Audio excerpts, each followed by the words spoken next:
Thank you. You may be seated.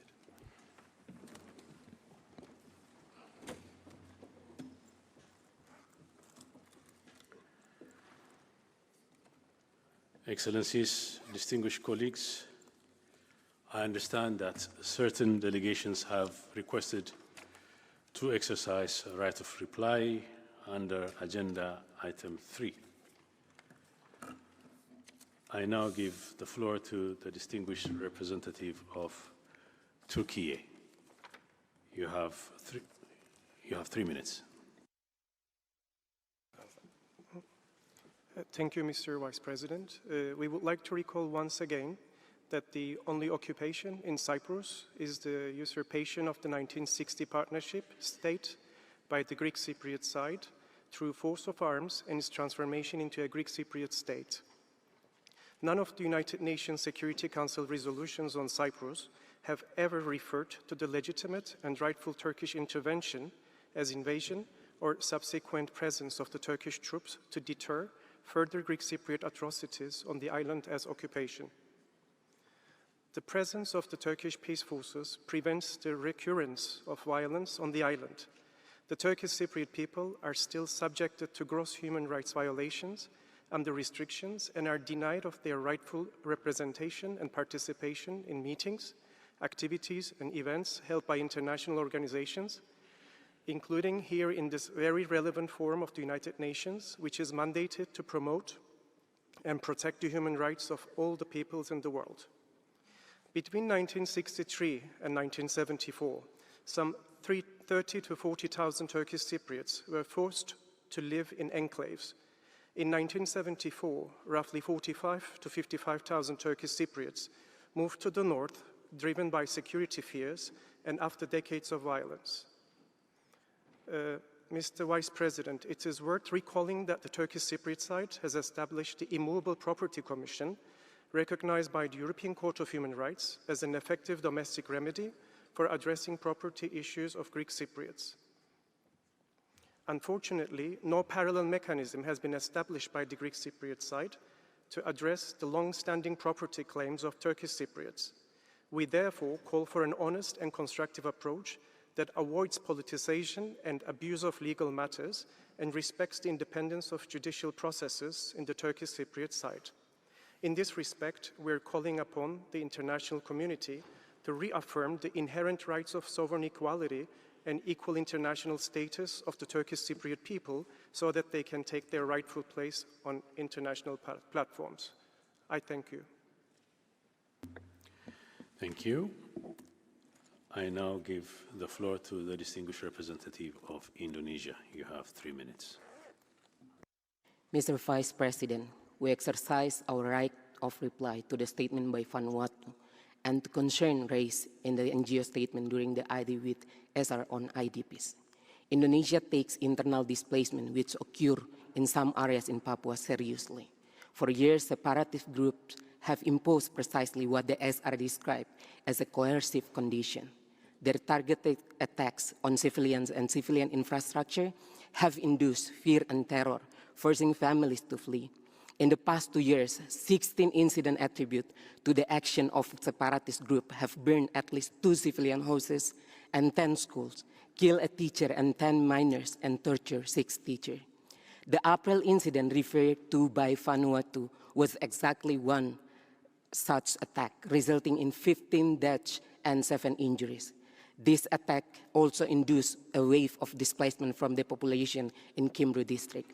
The local government immediately facilitated humanitarian assistance by enhancing coordination on the ground to deliver safe and secure humanitarian response, delivering 20 tons of essential supplies, providing 50 million Indonesian rupiah investment support for each family, and is covering full medical treatment for the injured. Additionally, trauma shelters have been set up and returns will proceed when conditions are safe.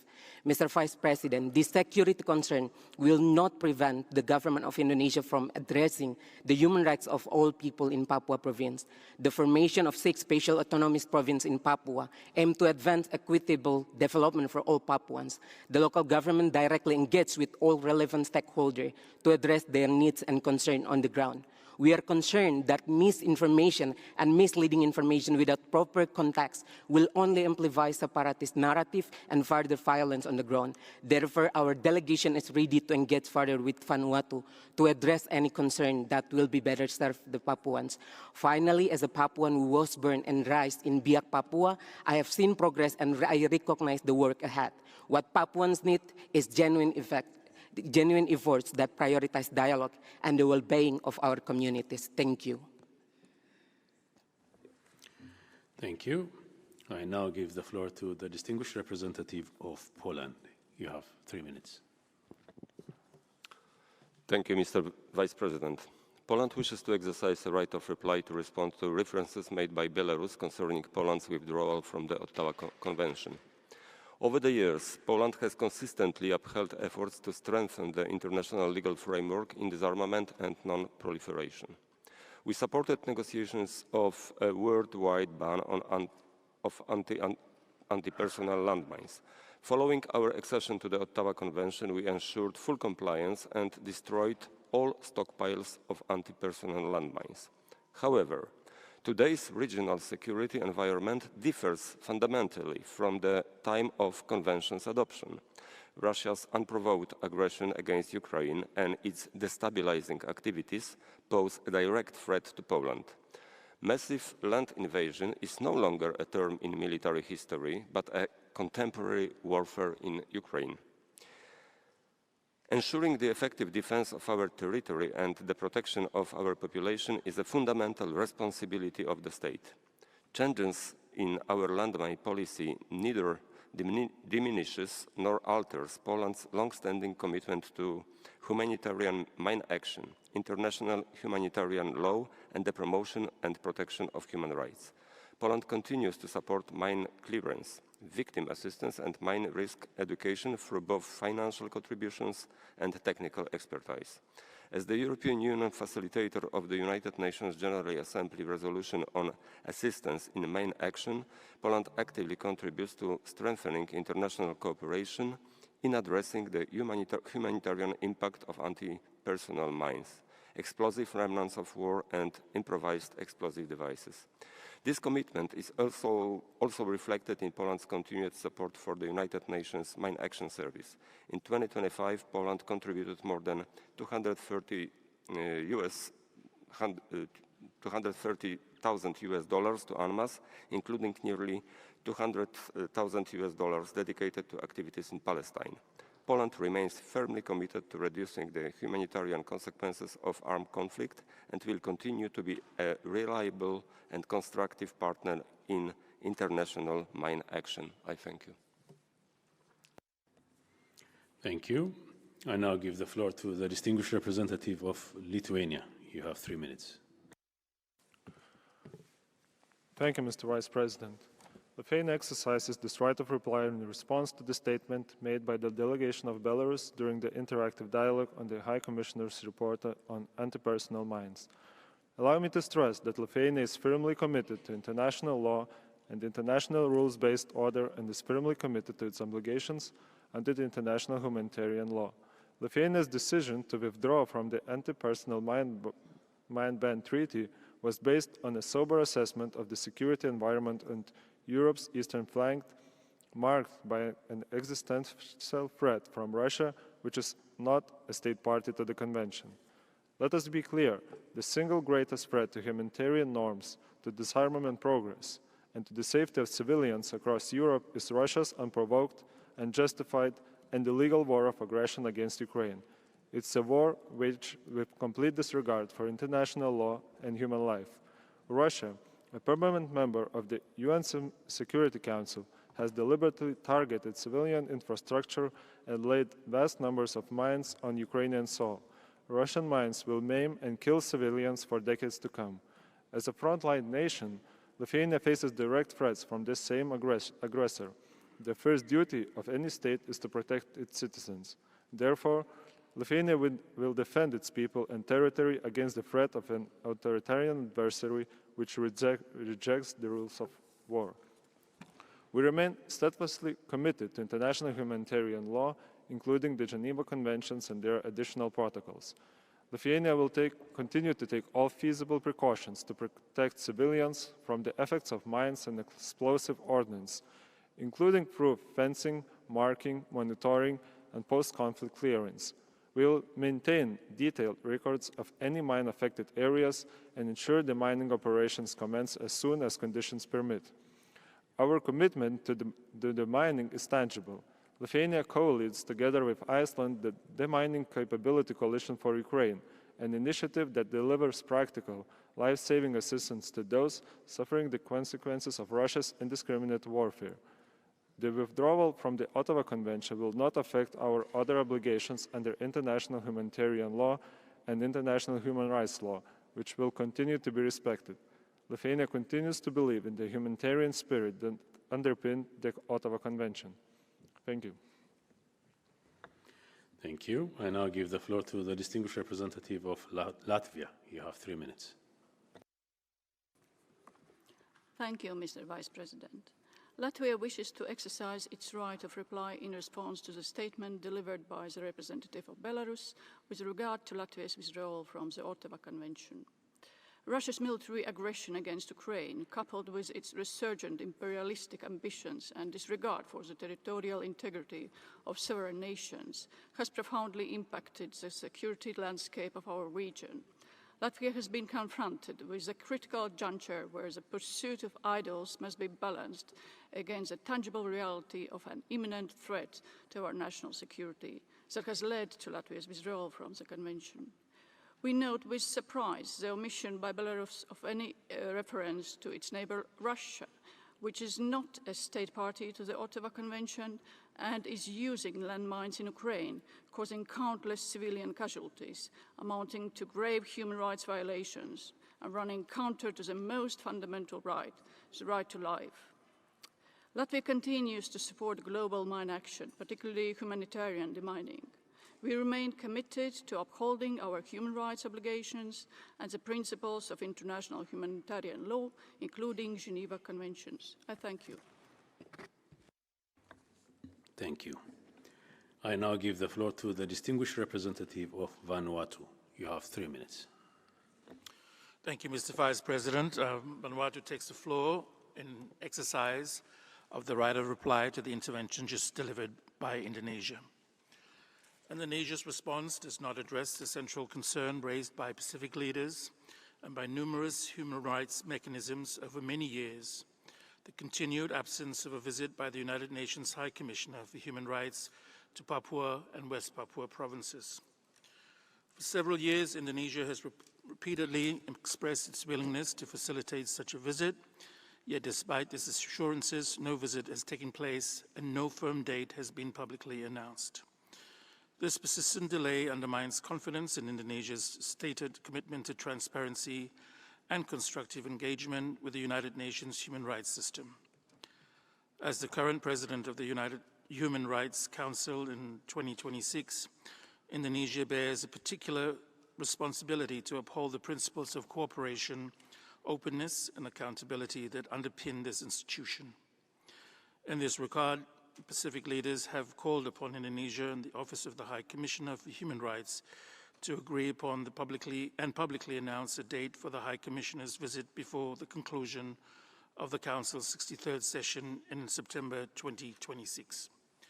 This is not an unreasonable request. An independent visit by the High Commissioner would provide an opportunity to assess the human rights situation firsthand, engage with all relevant stakeholders, and contribute to greater transparency and trust.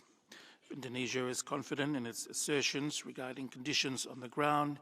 It shouldn't have any hesitation in facilitating such access without further delay.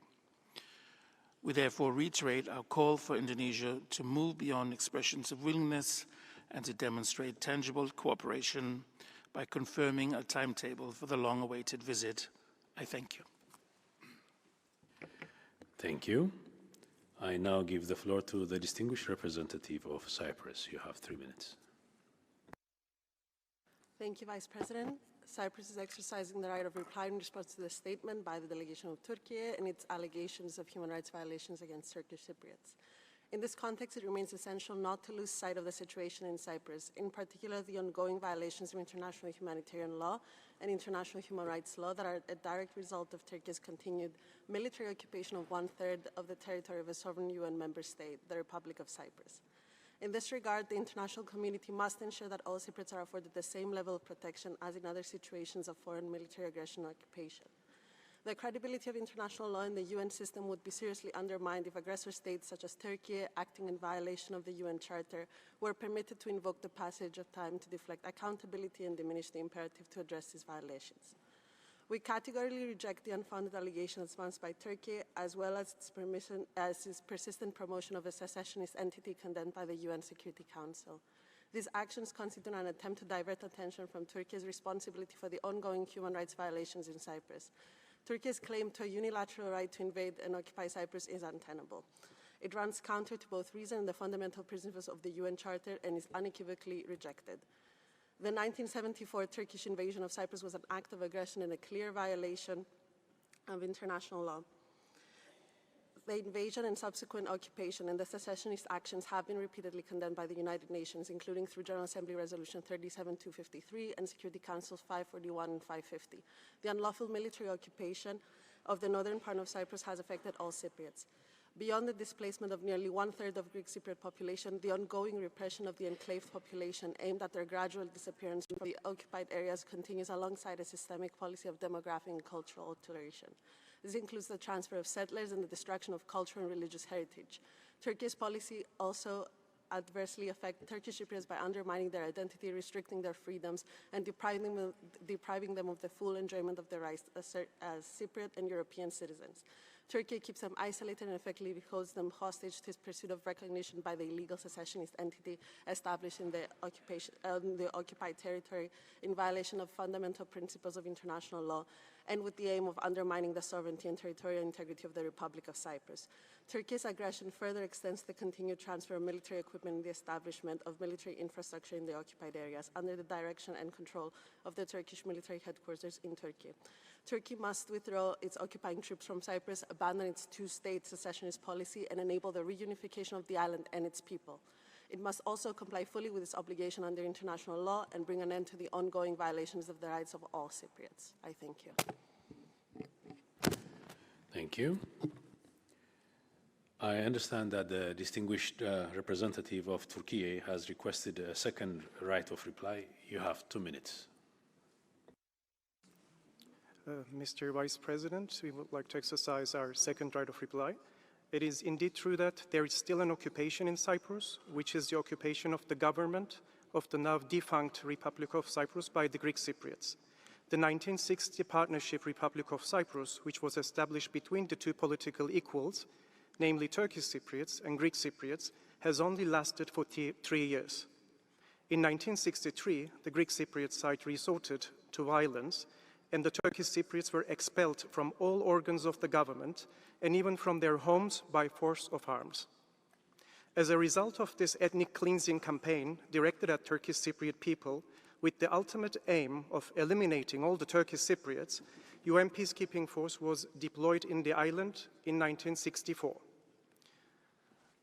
When they made a final attempt in 1974 through a coup d'etat with the ultimate aim of enosis, by eliminating all the Turkish Cypriot people, Turkey, as a guarantor power, intervened on the island to save the lives of the Turkish Cypriot people. Therefore, it is quite absurd to describe the subsequent presence of the Turkish troops on the island as occupation. Lastly, I would like to recall that none of the UN Security Council resolutions on Cyprus have ever referred to the legitimate intervention of Turkey and the presence of Turkish troops to deter further Greek Cypriot atrocities on the island as occupation. I thank you. Thank you. So this was the last speaker on my list. Is there any other delegation requesting to exercise the right of reply in relation to the statements made during this item?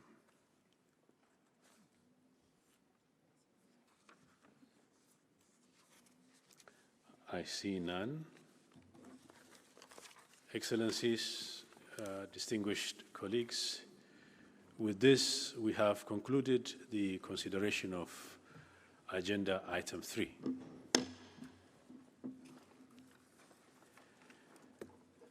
Excellencies, distinguished colleagues, I hereby declare open agenda item 4 entitled Human Rights Situations That Require the Council's Attention.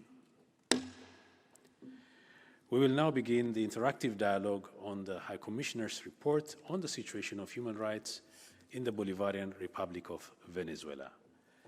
The list of speakers will close in 15 minutes.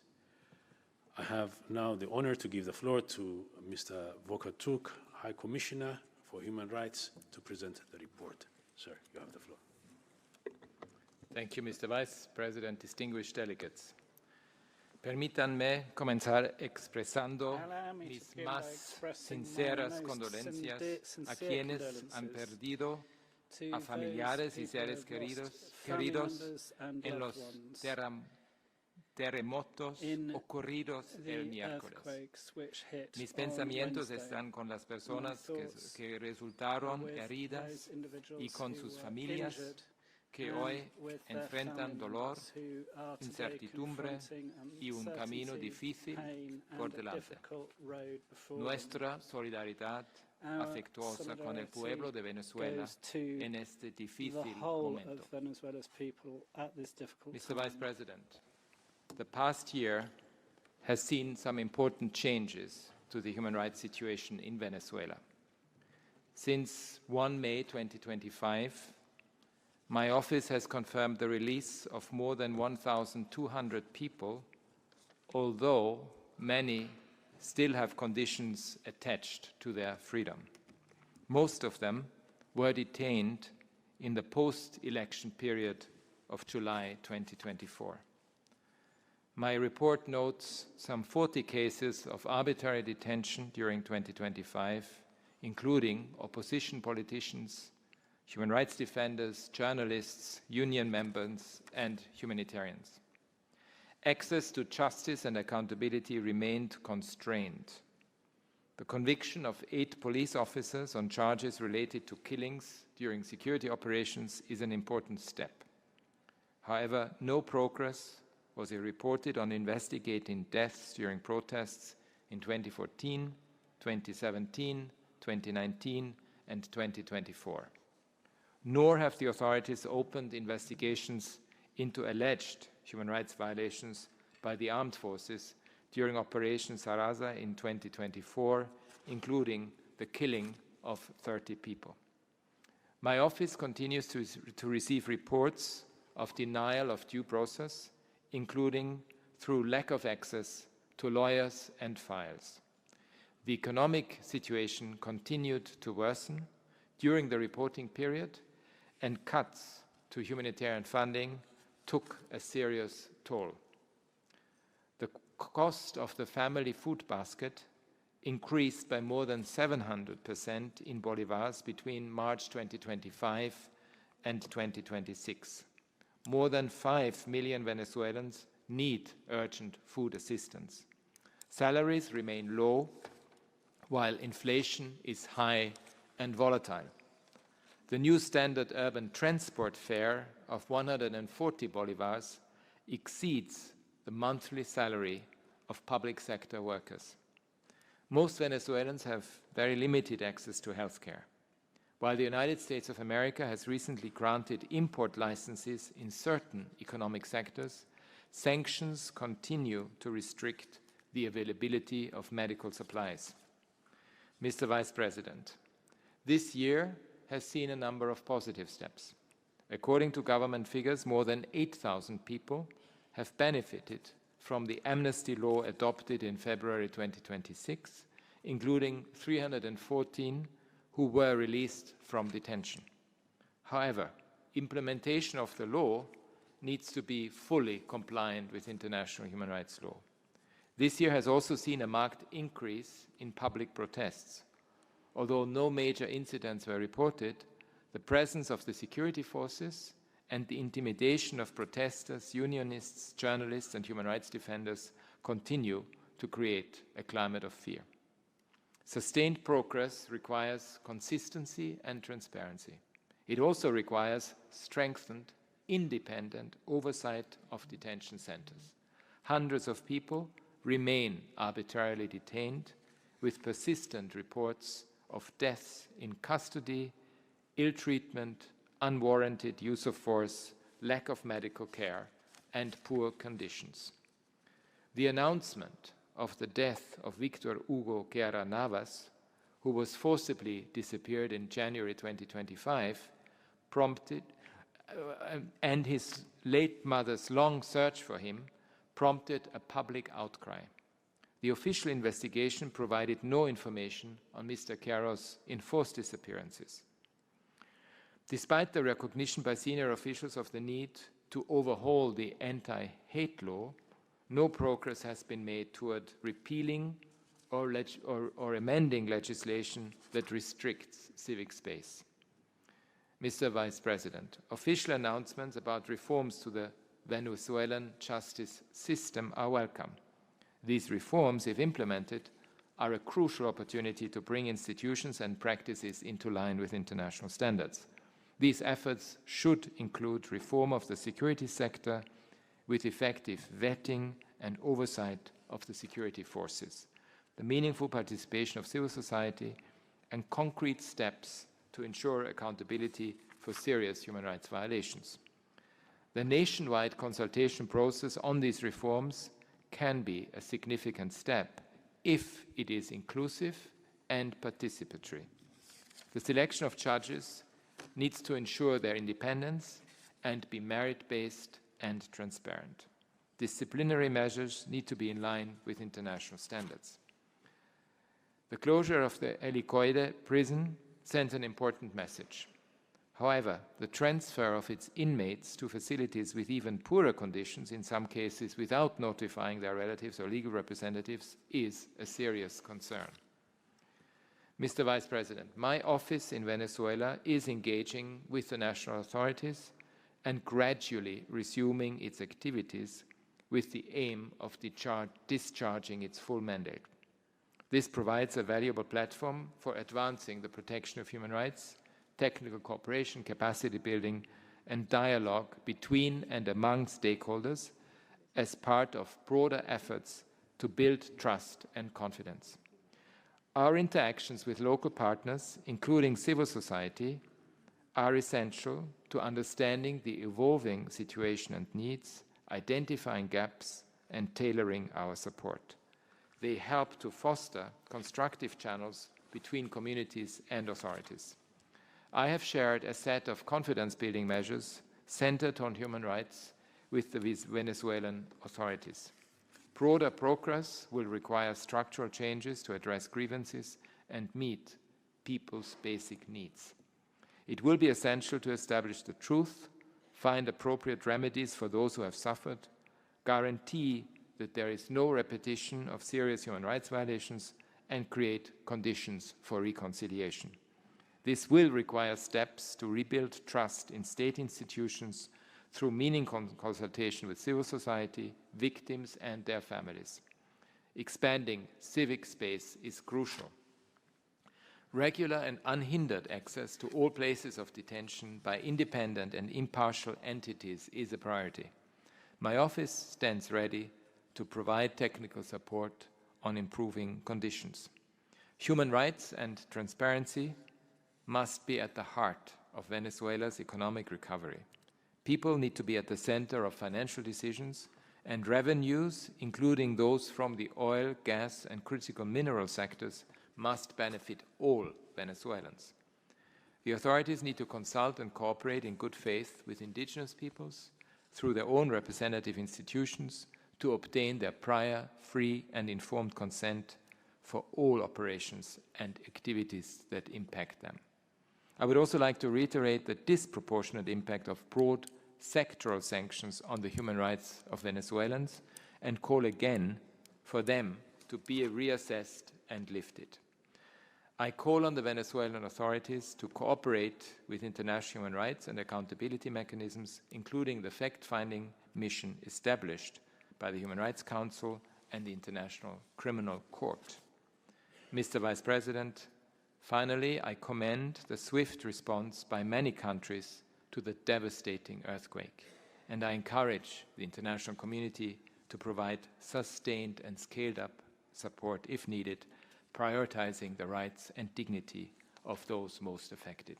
Thank you. Thank you, High Commissioner. According to our practice, we shall start by hearing the delegation of the country concerned. I now give the floor to His Excellency Mr. Alexander Yanez, Vice Minister for Multilateral Affairs of the Bolivarian Republic of Venezuela. You have 5 minutes.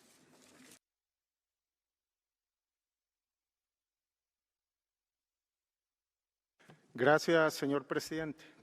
Thank you, President. Veníamos a este consejo con la idea de transmitir algunas importantes medidas que en materia de diálogo nacional y en favor de los derechos humanos se han venido tomando desde el año pasado y que se han profundizado durante los últimos meses.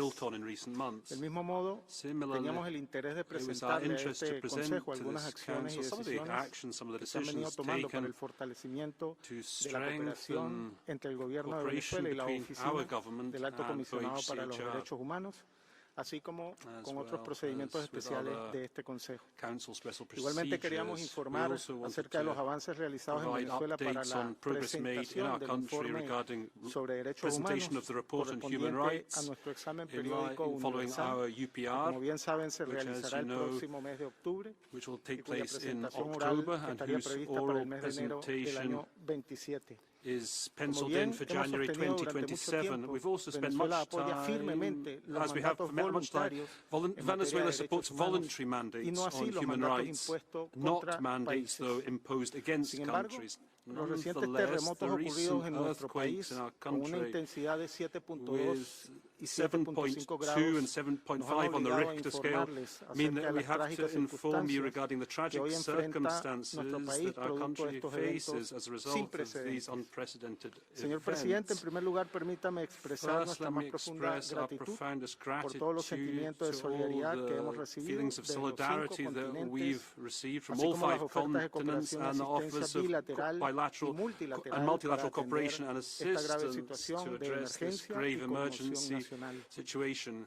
Debo agradecer el mensaje de solidaridad del Alto Comisionado para los Derechos Humanos from the High con el pueblo y el Commissioner gobierno de Venezuela, to the Venezuelan pues people toda and forma de government, solidaridad all forms of material, pero solidarity, sobre todo material, but above all moral, resulta at this esencial point are en estos críticos essential in momentos. these critical times. En el último reporte realizado por la presidenta encargada Delcy Rodríguez, apenas a 36 horas de la acting ocurrencia President de los Delcy Rodríguez, just after the simultaneous informaba que la earthquakes, cifra de fallecidos she reported ascendía a that the death toll 589 personas. Los was heridos over alcanzaron 500 persons. Injured una were cifra de 4.300, mientras que las personas 4,300 desaparecidas hasta ahora disappeared persons thus rondan far los are at 157. Aún es indeterminado el over número de 700 personas people. que se There's still an encontrarían atrapadas undetermined number of bajo people los that escombros. who are trapped under the rubble. 3.000 familias 3,000 perdieron families todos lost sus bienes y se all encuentran en their situación de property damnificados. and Señor presidente, en cuanto a and daños have no materiales, roof over todavía their la heads. cifra es And incalculable, also, when it pues comes to el material estado damage, de La the Guaira, figure is ubicado en la zona costera y uno de los más gravemente incalculable. One of the most afectados, reportó daños de hardest hit grande magnitud regions a lo reported largo de toda the su worst extensión damage territorial que throughout its alcanza los 1.500 territory, kilómetros covering cuadrados. 1,500 Hasta ahora las kilometers cifras squared. indican 250 Figures edificios gravemente afectados o say dañados, that over entre ellos 8 hospitales que 8 quedaron en malas hospitals condiciones, were así como centros left in very comerciales. bad situations, El as aeropuerto were internacional de trade Maiquetía, centers, que the se Maiquetía encuentra a 30 Airport, minutos de 30 Caracas, minutes nuestra from ciudad Caracas, our capital, capital city, y a la cual sirve para las which conexiones serves aéreas, for air está cerrado connections, has been debido a los closed daños y due esperamos to ponerlo damage, operativo and we hope to make en it el corto operational plazo. again as soon as possible.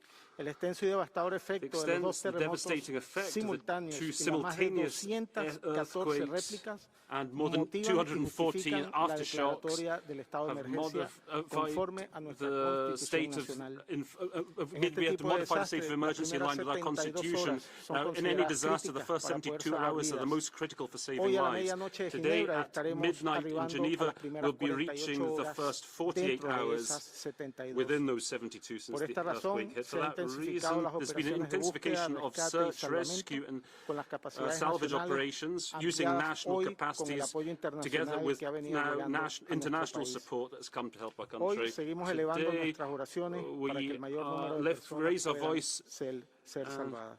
Señor Presidente, antes de terminar, quiero agradecerle el Before concluding, I want to thank you for allowing me to dedicate a minute of silence as a just tribute to all the victims of this disaster. Muchas gracias, señor Presidente. I thank you, Mr. President. Thank you. Thank you so much. The list of speakers is now closed. I now invite delegations to ask questions to the High Commissioner and make comments on the report. The speaking time is 1 minute 30 seconds for all. I would like to recall that the duration of interactive dialogues is 1 hour and 30 minutes. However, if time permits, additional delegations will be able to speak. So I now give the floor to the distinguished representative of the European Union. Mr. Vice President, we express our solidarity with the people of Venezuela, and we are deploying emergency assistance to Venezuela after the terrible earthquakes. The EU thanks the High Commissioner, whose report shows the importance of OHCHR monitoring and reporting on Venezuela. As the country enters a new phase, we call on the authorities to engage constructively with all international human rights mechanisms, including the FFM. The EU welcomes steps towards the restoration of the full capacity of the office, which needs to include the office's unfettered access to all regions and detention centers. The EU welcomes the release of detainees, including dual and foreign citizens. EU dual nationals in detention need unhindered consular access. All remaining political prisoners must be freed immediately, fully, and unconditionally. We encourage meaningful reforms, including of the security apparatus and the criminal justice system, implemented in full compliance with international human rights law. The EU remains concerned by reports of repression against dissent. We urge the authorities to respect, protect, and fulfill human rights and foster an open and inclusive civic and democratic space.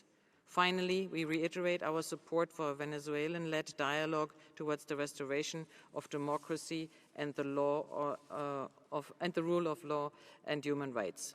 Our full statement can be found on the extranet. High Commissioner, what are your expectations on access to detention centers and monitoring of the releases? Thank you. Thank you. I now give the floor to the distinguished representative of Belgium on behalf of a group of countries. Mr. Vice President, I deliver this statement on behalf of the Benelux countries. We align ourselves with the EU statement. First of all, let me express our sympathy to the people of Venezuela affected by the recent earthquakes. We thank the High Commissioner for his report, and we welcome steps taken by the Venezuelan authorities to allow the OHCHR office to return to the country and call upon them for the full restoration of the mandate of the office, including complete access to detention centers. In addition, we encourage Venezuela to cooperate with the FFM and grant them access. The Benelux countries acknowledge the continued release of political prisoners, although we observe that the pace has slowed down and many of those released remain subject to restrictive and conditional measures. Almost 400 people remain arbitrarily detained. We are deeply concerned about the cases of Vanessa Sanchez, Enrique Parada, Orlando Laufer, Emir Lendris Benitez, Alianis Araujo, and many others. We call for their immediate and unconditional release. Additionally, we urge the authorities to strengthen efforts to restore civic space, safeguard press freedom, and guarantee inclusive political processes by ensuring the full participation of all political actors. High Commissioner, in your assessment, which key indicators best reflect current developments in Venezuela's political transition? I thank you. Thank you. I now give the floor to the distinguished representative of Estonia on behalf of a group of countries. Thank you, Vice President. I have the honor to deliver the statement on behalf of the Nordic Baltic states.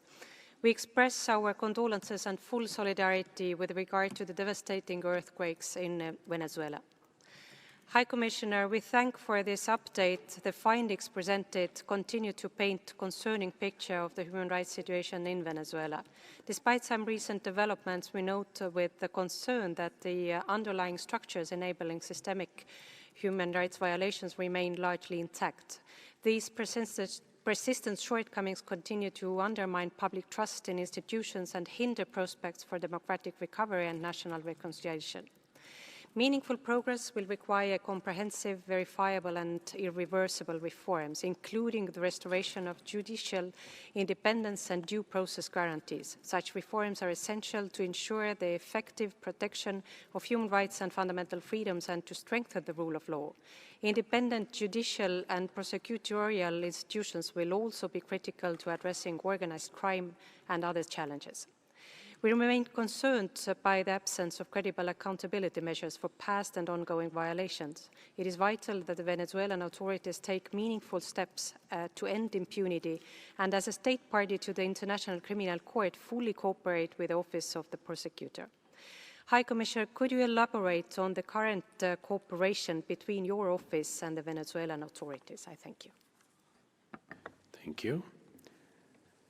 I now give the floor to the distinguished representative of Guatemala on behalf of a group of countries. Muchas gracias, señor vicepresidente. Antes de comenzar, nos gustaría expresar nuestra más sincera solidaridad y apoyo al pueblo de Venezuela, a sus familias y a los equipos de primera respuesta tras los terremotos del miércoles. Mr. Vice President, on behalf of Argentina, Canada, Chile, Ecuador, Paraguay, Uruguay, and my own country, Guatemala, we thank the High Commissioner for his report. We welcome recent steps taken by Venezuela, notably the release of some political detainees. This development is encouraging in response to long-standing calls from the international community. While encouraged by the adoption of an amnesty law, the measures fall short, particularly in its scope and its failure to fully ensure accountability for human rights violations. We continue to call for the immediate and unconditional release of all remaining arbitrarily detained people without delay or conditions, and then repeal of laws and measures still limiting political participation and freedom of opinion and expression. We also call for the respect of economic, social, and cultural rights. Finally, the core group encouraged consensus building in favor of the new election to ensure a Venezuelan-led process towards the restoration of democracy, political pluralism, the rule of law, and respect for human rights. Credible, inclusive, and transparent election will constitute a key milestone in this transition. We stand ready to support this effort and underscore the importance of sustaining and building on the current momentum. Thank you. Thank you. I now give the floor to the distinguished representative of Cuba on behalf of a group of countries.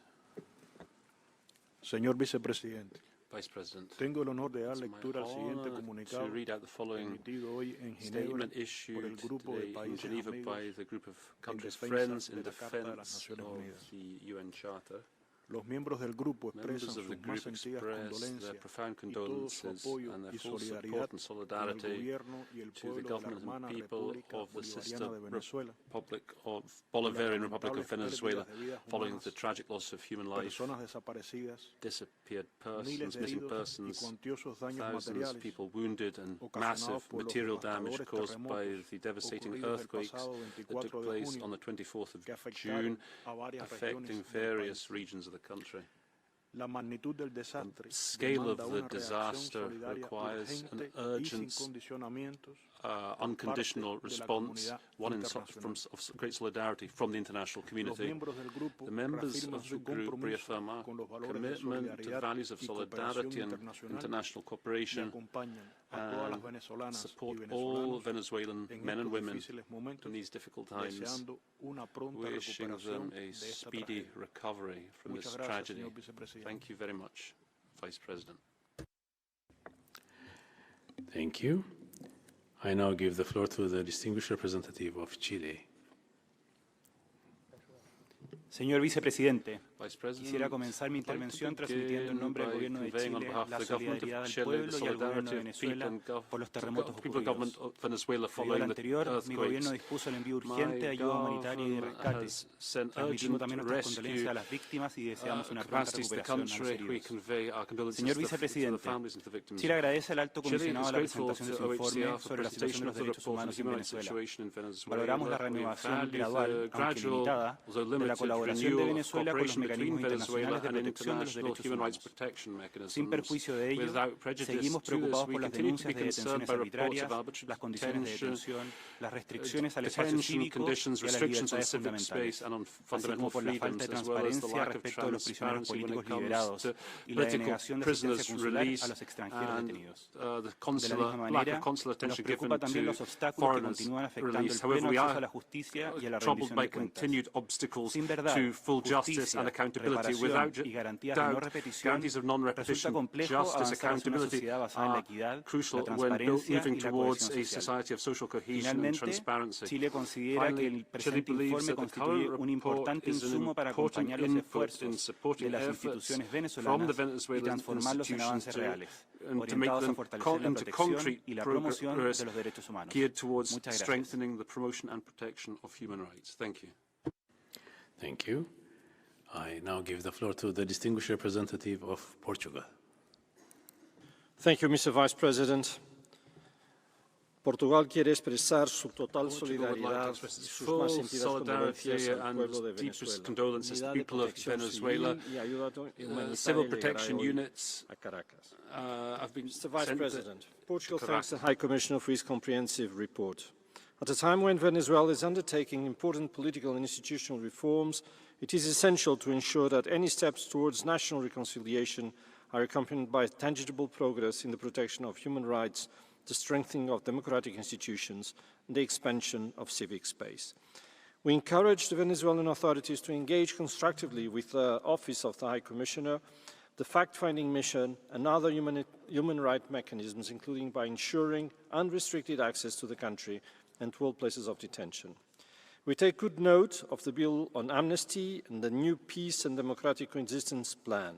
We welcome the release of arbitrarily detained persons, including foreign nationals and dual citizens, as a positive step towards rebuilding trust, and encourage further measures to strengthen democratic institutions and uphold human rights. While these initiatives may contribute to confidence building, it is essential that their implementation fully complies with international human rights standards. I thank you, Mr. Vice President. Thank you. I now give the floor to the distinguished representative of Albania. Monsieur le Vice-président, l'Albanie exprime sa profonde solidarité avec le peuple du Venezuela à la suite du tremblement de terre. Nos pensées vont aux victimes, aux blessés et à leurs familles en cette période difficile. L'Albanie remercie le haut-commissaire pour son rapport et réitère son plein soutien au travail du haut-commissariat et de la mission internationale indépendante d'établissement des faits. L'Albanie appelle les autorités vénézuéliennes à garantir leur accès plein, sûr et sans entrave dans le pays. Nous prenons note du développement politique intervenu cette année. Toutefois, malgré certains signes d'ouverture, les informations disponibles soulignent la persistance de restrictions de l'espace civique, l'absence de réformes institutionnelles substantielles et les préoccupations liées au sort des personnes toujours détenues par des motifs politiques. Nous encourageons les autorités à engager des réformes judiciaires, électorales et législatives crédibles, à protéger les défenseurs des droits de l'homme, les journalistes et la société civile, et à restaurer pleinement les libertés fondamentales, l'état de droit et la démocratie. Enfin, nous encourageons la lutte contre l'impunité et soulignons l'importance de garantir que les responsables des crimes internationaux répondent de leurs actes. Thank you. I now give the floor to the distinguished representative of Paraguay. Gracias, vicepresidente. El Paraguay expresa su solidaridad con el pueblo venezolano, también manifestada al más alto nivel. which has been reflected at the highest level following the earthquake. We welcome the presentation of the report and we welcome progress made in adoption of the amnesty law and the recent release of political prisoners.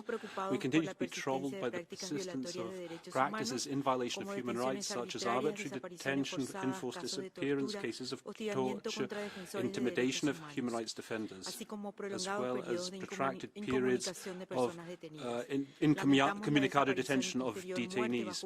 And we lament the death of Victor Hugo Quero Navas in detention. We believe his case should be subject to a swift, exhaustive, independent, impartial investigation. We urge once more for the immediate, unconditional release of all arbitrarily detained persons, and we reiterate the importance of moving towards accountability and towards institutional reforms that would guarantee full respect for human rights and the rule of law. We reiterate our call to the Venezuelan authorities to cease all practices in violation of human rights, uphold their international commitments, and guarantee the full respect for the democratic order and sovereign expression of the willingness of the Venezuelan people. Thank you. Thank you. I now give the floor to the distinguished representative of Argentina. Presidente, las noches más oscuras de nuestros pueblos ponen a prueba la intensidad de nuestros miedos, pero también la fuerza de nuestras convicciones y el calibre de nuestra solidaridad. Deseamos transmitir nuestras condolencias profundas a las familias de las víctimas del terremoto y señalar que Argentina está colaborando con ayuda como corresponde ante estas dramáticas circunstancias, porque no somos indiferentes ante el sufrimiento de nuestro querido pueblo venezolano. Indifferent to the suffering of our dear Venezuelan people. As to the report presented by OCHR, we welcome their work. We welcome the gradual renewal of cooperation with the office and the release of a significant number of detainees. For the report states that important challenges remain when it comes to rule of law and protection of human rights. These require priority attention. We urge Venezuela to fully implement its recommendations guaranteeing independent investigations, respect for judicial guarantees and exercise of fundamental freedoms. We'd like to reiterate our concern at the arbitrary detention of our countryman Germán Giuliani, and we urge for his immediate release as well as the release of other detainees who, moreover, are suffering the profound anguish of uncertainty and despair. Argentina will continue to support the promotion of dialogue, respect for human rights, and the existence of full-fledged democracy. So we know that tragedies test the resistance of walls, but we also know that nations test themselves through their firmness and value in moving towards reconstruction. We have every confidence that this will be the case with the Venezuelan people. Thank you. Thank you. I now give the floor to the distinguished representative of Brazil. Thank you, Vice President. Brazil is grateful to the High Commissioner of Human Rights for presenting his report. The Brazilian government expresses profound condolences following the deaths caused by the earthquakes in the territory of Venezuela that hit on the 24th of June, especially for the fate of the victims who died in the earthquake. We state our full willingness to offer solidarity and support to the government and people of Venezuela through humanitarian assistance. Brazil continues to follow the situation of human rights closely in Venezuela. We are aware of progress made at a political level as well as the return of opposition and continued release of political prisoners. Nonetheless, we think it's necessary to accelerate these releases and assess the records of judicial proceedings. We state our concern at the deaths of persons in the custody of the Venezuelan state, and we urge the government to carry out impartial investigations, in-depth, independent into those cases. Brazil thinks it's crucial to enhance dialogue between the government and the opposition with a view to accelerating the process of national reconciliation. Finally, Brazil condemns unilateral coercive measures against Venezuela. They violate international law and they directly impact the human rights of the population. Thank you. Thank you. I now give the floor to the distinguished representative of Burundi. I see they are absent. I now give the floor to the distinguished representative of Romania. Mr. Vice President, Romania thanks the High Commissioner for the report. We align with the EU statement. In these days of loss and destruction after the devastating earthquake, we express our condolences and solidarity with Venezuelan people. We've noted the authorities' recent stances on Venezuela's current path and look forward to positive developments. Sadly, acts of intimidation, harassment, repression, and arbitrary detentions against civilian population, dissenting voices, civil society, human rights defenders, and media workers continue to be reported. We deplore them, call for their cessation, and for guarantees for full respect of civic, political, economic, social, and cultural rights of every citizen of Venezuela. All remaining political detainees must be unconditionally released. We renew our call on Venezuela to cooperate with all human rights mechanisms and to allow the full restoration of OHCHR's presence in the country. Monitoring a reporting system is vital for continuing the investigation and documentation of violations and abuses committed in the country and for putting an end to impunity. The path towards reconciliation, democracy, and the rule of law passes through truth and justice. We reaffirm our staunch support for a peaceful and genuine, rights-based democratic transition to democracy in full respect for the will of Venezuelan people. Thank you. Thank you. I now give the floor to the distinguished representative of Colombia. Gracias, señor vicepresidente. Expresamos nuestra solidaridad con el pueblo de Venezuela tras el reciente terremoto y reiteramos nuestro compromiso con la cooperación internacional para atender las necesidades humanitarias más urgentes. Saludamos la reanudación de la cooperación entre el Gobierno de Venezuela y la Oficina del Alto Comisionado para los Derechos Humanos y el regreso de su equipo al país. Colombia destaca la celebración de la reunión técnica binacional sobre protección de niños, niñas y adolescentes realizada los días 3 y 4 de junio de 2026, que permitió revisar casos priorizados y avanzar en materia de documentación, reunificación familiar y retornos seguros, un hecho concreto en favor de los derechos de los niños y las niñas. Recibimos con beneplácito la liberación de personas privadas de la libertad en el marco de la aplicación de la ley de amnistía y agradecemos la disposición para avanzar en la mesa binacional orientada a abordar la situación de ciudadanos colombianos detenidos en Venezuela. Colombia alienta al gobierno venezolano a continuar fortaleciendo su cooperación con el sistema internacional de derechos humanos a fin de consolidar la protección de los derechos humanos, ampliar el espacio cívico y fortalecer los mecanismos de diálogo. Finalmente, nos sumamos al llamado del Alto Comisionado para que Estados miembros revisen y deroguen las sanciones sectoriales que agravan los problemas ya existentes en Venezuela y afectan negativamente al disfrute de los derechos humanos. Muchas gracias. Thank you. I now give the floor to the distinguished representative of South Sudan. Mr. Vice President, South Sudan, first of all, let me express our sincere condolences to the people of Venezuela on the devastating earthquakes that struck the country yesterday. South Sudan thanks the High Commissioner for his report. We commend Venezuela for its continued engagement and constructive dialogue with the Office of the High Commissioner for Human Rights and for the national efforts undertaken to strengthen national institutions, address social and economic challenges, and for the release of detainees and adoption of amnesty law.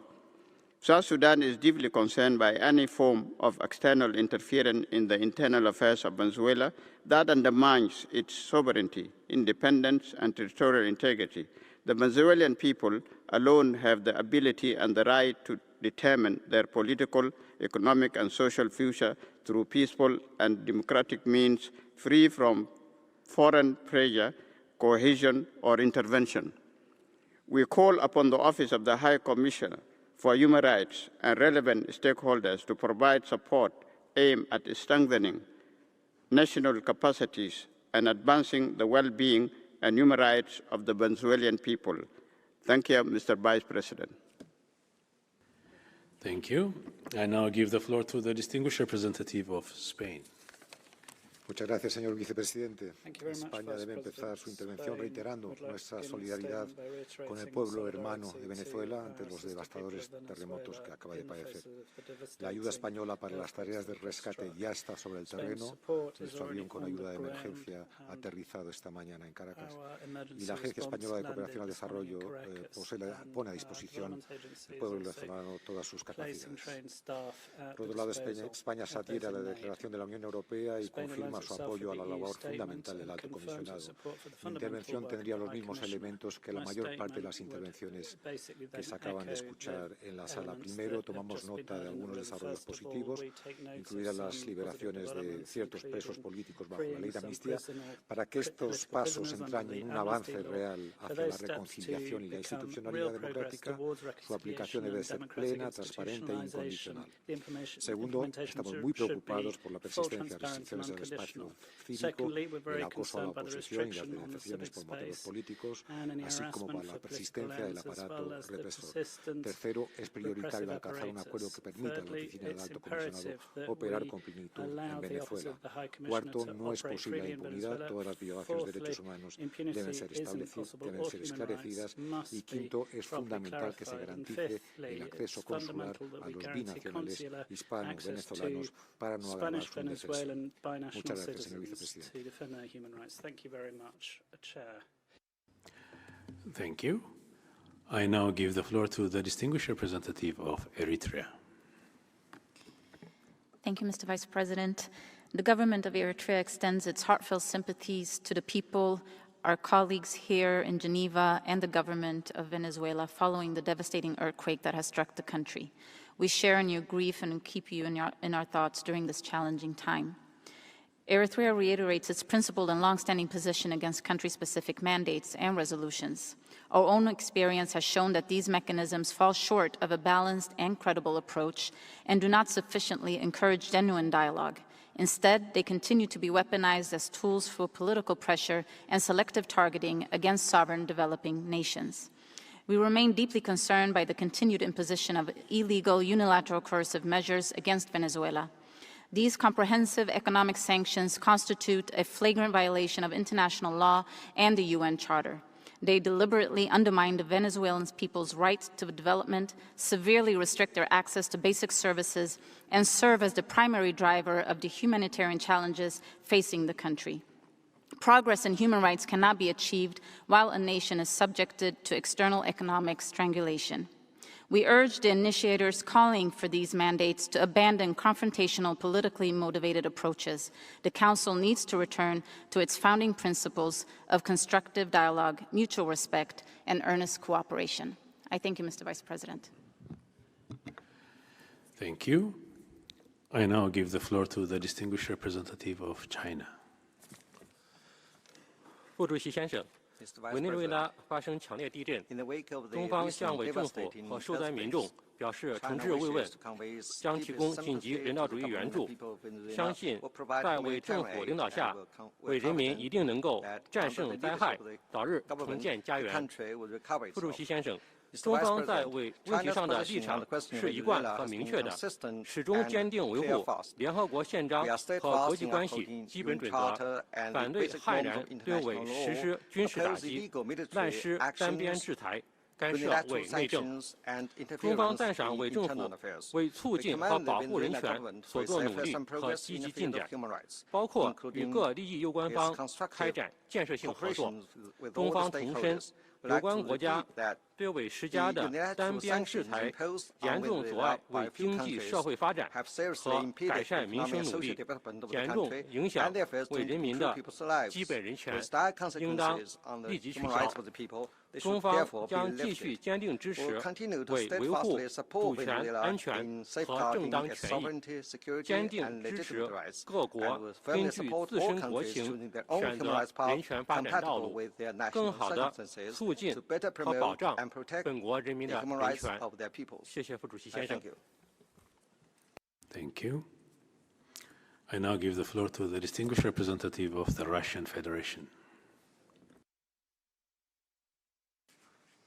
Господин председатель, Vice President, we want to express our profound condolences to the victims and families following the recent earthquake in Venezuela. Russia is closely following the situation in Venezuela.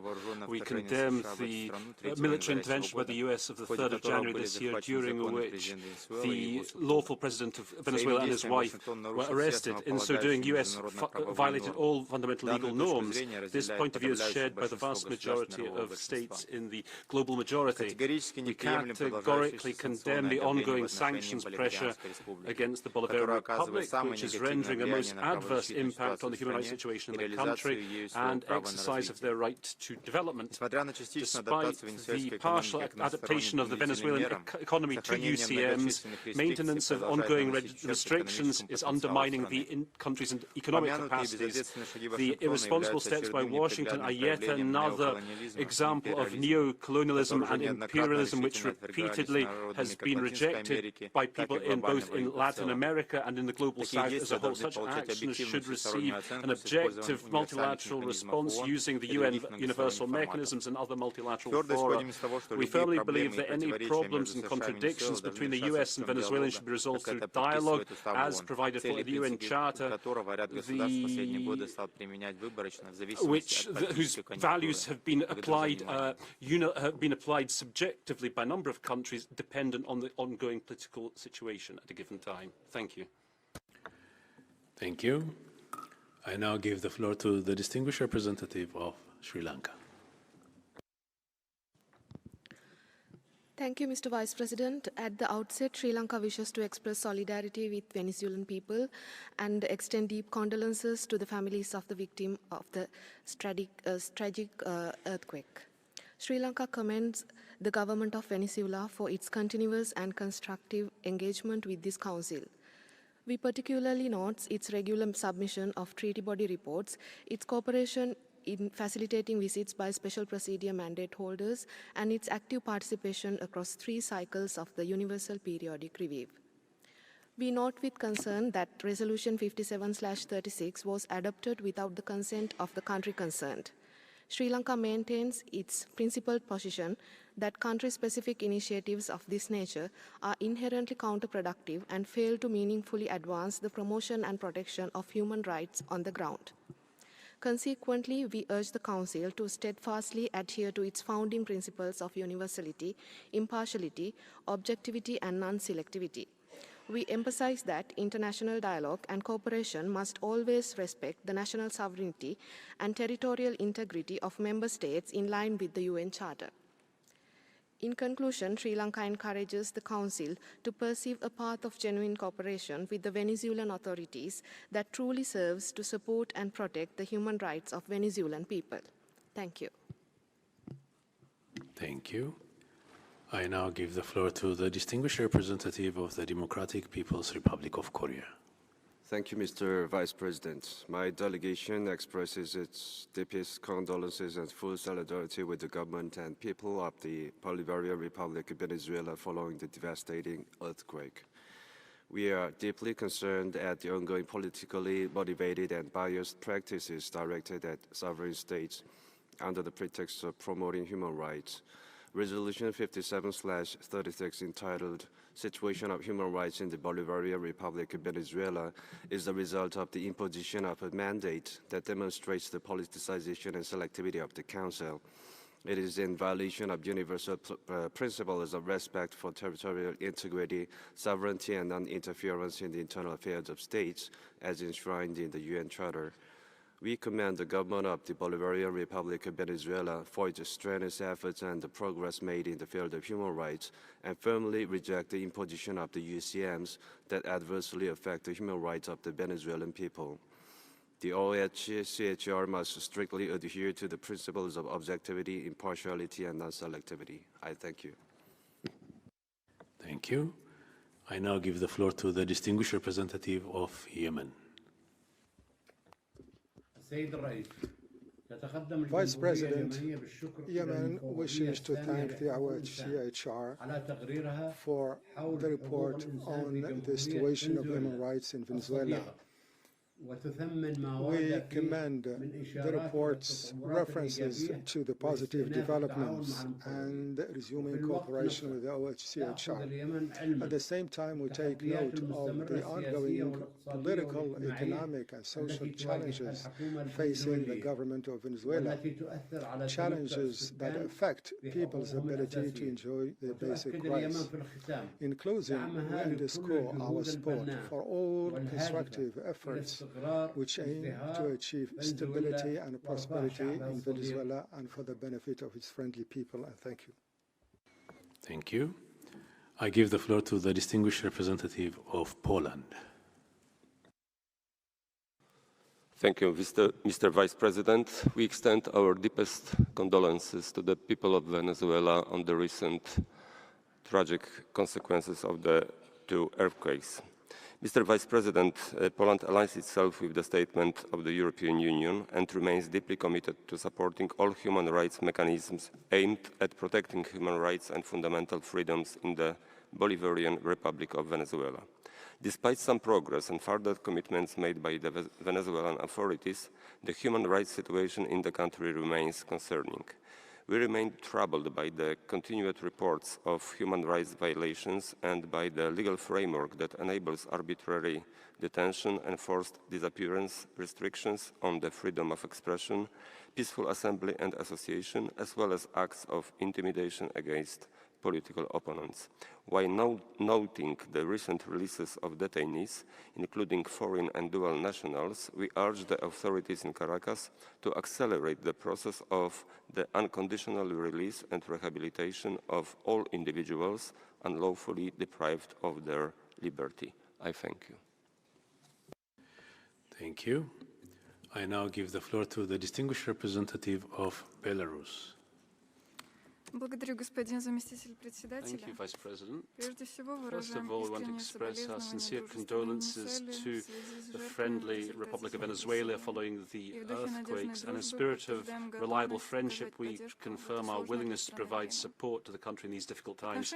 With respect to the latest report and the discussion on the human rights situation in Venezuela, we confirm Belarus's position against the practice in the HRC of adopting duplicating resolutions which call for repeated reports regarding country situations. These are adopted without the consent of the country concerned, and these actions demonstrate lack of respect for state sovereignty and the principle of non-interference in international affairs. The UCMs applied against Venezuela and sectoral sections over a long time have gravely affected the country's economy and the exercise of a whole series of rights of the human rights of the Venezuelan people, including the right to food, medication, and other fundamental rights. Against that backdrop, spending significant resources on keeping afloat various mechanisms and the preparation of reports does not help establish dialogue or cooperation on human rights. Venezuela has renewed cooperation with OHCHR, is interacting in the context of the UPR, and is abiding by its treaty commitments. We think it's necessary to support the efforts of the government and the reforms that are being carried out. Thank you. Thank you. I now give the floor to the distinguished representative of the Islamic Republic of Iran. Mr. President, before turning to the substance of our statement, we wish to express our deepest sympathy and unwavering solidarity with the government and the people of the Republic of Venezuela following the devastating earthquake. At this moment of profound human suffering, it is imperative that the international community stand united in ensuring the rapid delivery of humanitarian assistance and refrain from any action that could further aggravate the hardships faced by the affected population. In this regard, the recent tragedy once again underscores the grave humanitarian consequences of unilateral coercive measures. Such measures undermine the capacity of affected states to effectively prepare for, respond to, and recover from natural disasters by restricting access to financial resources, essential goods, technology, and critical infrastructure. We therefore reiterate the need to ensure that humanitarian assistance is delivered promptly, impartially, and without impediment, and that no unilateral coercive measure prevent affected populations from enjoying their fundamental human rights, particularly in the aftermath of natural disasters and other humanitarian emergencies. I thank you. Thank you. I now give the floor to the distinguished representative of Germany. Vice President, Germany aligns itself with the EU statement. At the outset, we wish to extend our sincere and heartfelt condolences to the victims of yesterday's earthquake and express our solidarity with all those affected. We thank the High Commissioner for his report and its clear recommendations on necessary next steps as Venezuela stands at a crossroads. Human rights needs to be at the base of any change in the country. We call on the Venezuelan authorities to open up civic space for free and equal participation of all political actors, as well as meaningful dialogue within the country. We remain concerned by reports of arbitrary detentions, often in dire prison conditions, and lack of access to justice. We urge the Venezuelan authorities to fully release all political detainees and restore their rights, including reparations, and to commence thorough institutional reforms. We further call on the Venezuelan authorities to fully cooperate with the Office of the High Commissioner and with the fact-finding mission established by this Council. Only through accountability can there be a path to the future. We appreciate that OHCHR has been able to resume activities in the country and stress that the office needs to be able to fully carry out its mandate across the country without interference. Thank you very much. Thank you. I give the floor to the distinguished representative of Switzerland. Merci, Monsieur le Vice-président. Nos pensées vont à toutes les personnes touchées par le double séisme. Nous remercions le Haut-Commissaire pour son rapport. Nous saluons les progrès constatés depuis le début de l'année, tels que l'excarcération de plus de 1000 personnes détenues arbitrairement. Nous encourageons les autorités à garantir les droits des individus faisant toujours l'objet de poursuites pénales. La nomination de Mme González Lobato comme défenseur du peuple est également un signal positif. Nous saluons la reprise de la coopération avec le bureau du Haut-Commissariat et encourageons les autorités à lui accorder les accès nécessaires, y compris au centre de détention. La coopération avec les mécanismes internationaux est essentielle pour consolider le dialogue et les avancées. La Suisse salue la mise en œuvre du programme pour la paix et le vivre ensemble démocratique et la volonté de réformer le système judiciaire. Ces initiatives sont cruciales pour renforcer la confiance et favoriser la réconciliation.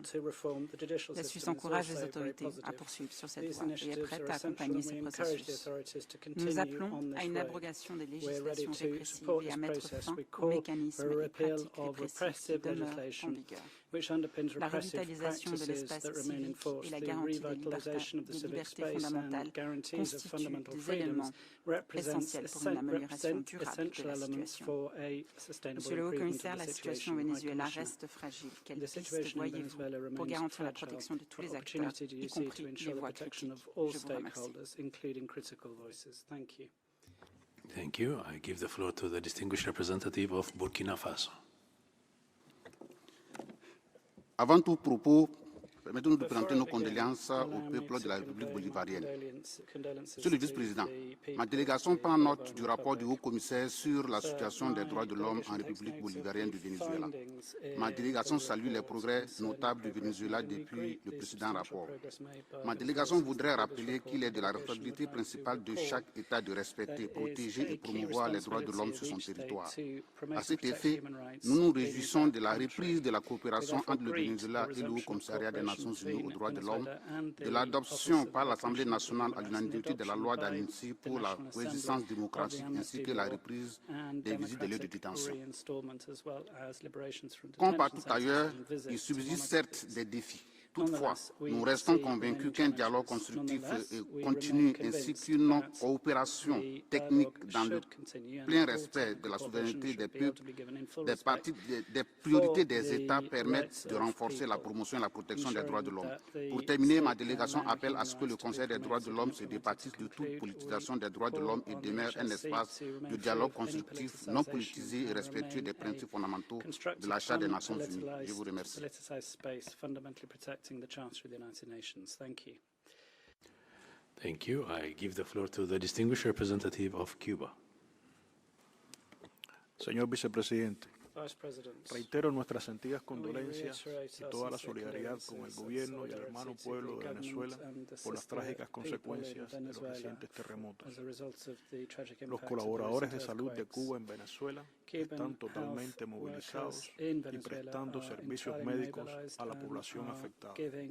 Es responsabilidad de este Consejo promover el diálogo respetuoso y la cooperación genuina con todos los Estados, de conformidad con los principios de imparcialidad, no politización y no injerencia. Cuba rechaza cualquier ejercicio injerencista contra la República Bolivariana de Venezuela y contra cualquier otro país. Reiteramos nuestra posición de principio contraria a la imposición de mecanismos punitivos sin el consentimiento del país concernido. Llamamos al cese inmediato de las medidas coercitivas unilaterales impuestas al pueblo venezolano que dañan sus condiciones de vida y violan sus derechos humanos. Concluyo exhortando a la Oficina del Alto Comisionado a continuar sus intercambios con las autoridades de Venezuela sobre la base de mecanismos mutuamente acordados que garanticen el diálogo respetuoso y la cooperación constructiva con pleno respeto a la soberanía de ese país. Muchas gracias. Thank you. I now give the floor to the distinguished representative of Greece. Thank you, Mr. Vice President. Greece aligns itself with the EU statement and thanks the High Commissioner for his report.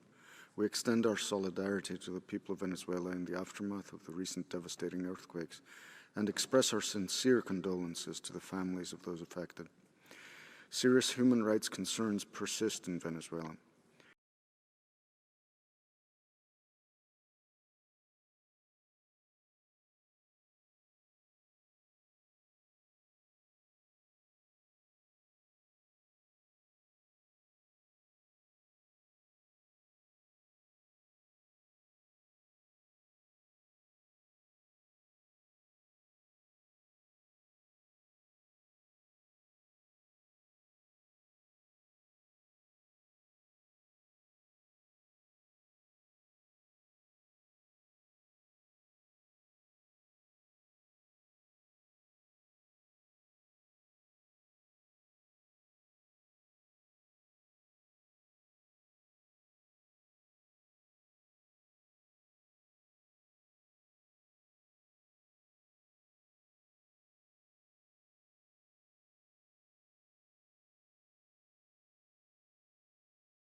I don't know what you mean by that. When you say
All right, good afternoon.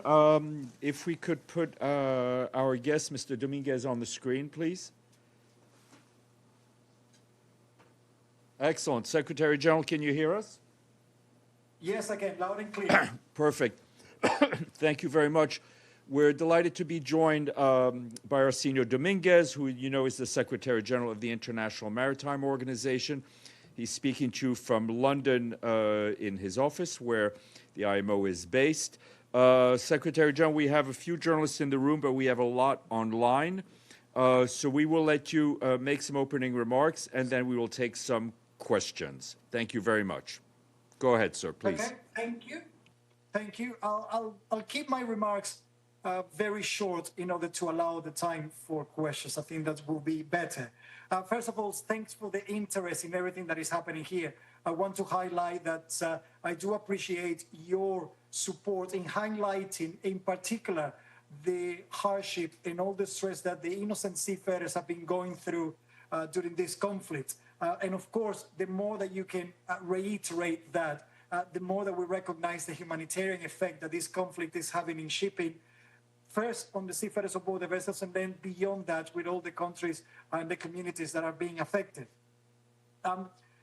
We recently, early this week, after several rounds of negotiations and following the instructions and decisions of the IMO Council a couple of months ago, together with the Sultanate of Oman, we launched the evacuation framework in order to assist the 11,000 seafarers still stranded in around 600 vessels inside the Strait of Hormuz.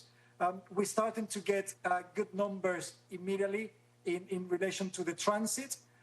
Right now, there are two transits that we have communicated.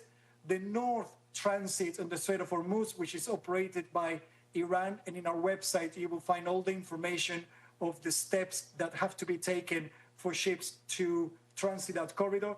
The southern part of the Strait of Hormuz, which is with the assistance of Oman and the United States, and of course with IMO in relation to the evacuation framework.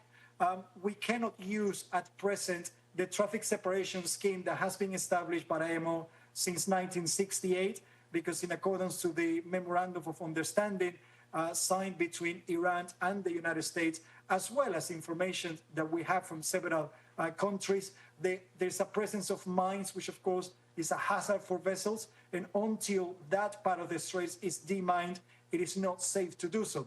And for us, any transit, any mechanism that can be put in place, or the resumption of trade, has to provide the securities for the seafarers. Yesterday, we received first some notifications of messages that were sent by INRC to the vessels in the region that using an unauthorized corridor will actually reflect in legal sanctions. I needed to understand what the legal sanctions were, but then afterwards we received confirmation of a ship that was hit after transiting the Strait of Hormuz on the southern part of the strait. And of course, thankfully, there were no casualties. But of course, the moment that there is any negative impact on shipping and seafarers, I took the decisions following further consultations with some countries, particularly in the region, to pause temporarily the evacuation framework. I'm working currently diligently with several parties. I've been in conversations from the countries in the region, the membership of the organization, and in particularly Oman, the United States, and Iran, in order to find these guarantees that were provided at the beginning that vessels will not be targeted and that flow of trade will continue, particularly to evacuate the seafarers. And as soon as I get further confirmations of that, we're ready to reinitiate the process of evacuation. In the meantime, one of the main reasons as well for establishing these mechanisms is in order to maintain an orderly approach in evacuation in a way that we avoid any collisions on an area that, of course, is very narrow as it is the Strait of Hormuz. And just to conclude, from the moment that we launched the evacuation framework at the beginning of the week to this morning, and I want to quote that the numbers that I will provide you are not completely final because I still need some time to verify any transits that have been taking place this morning.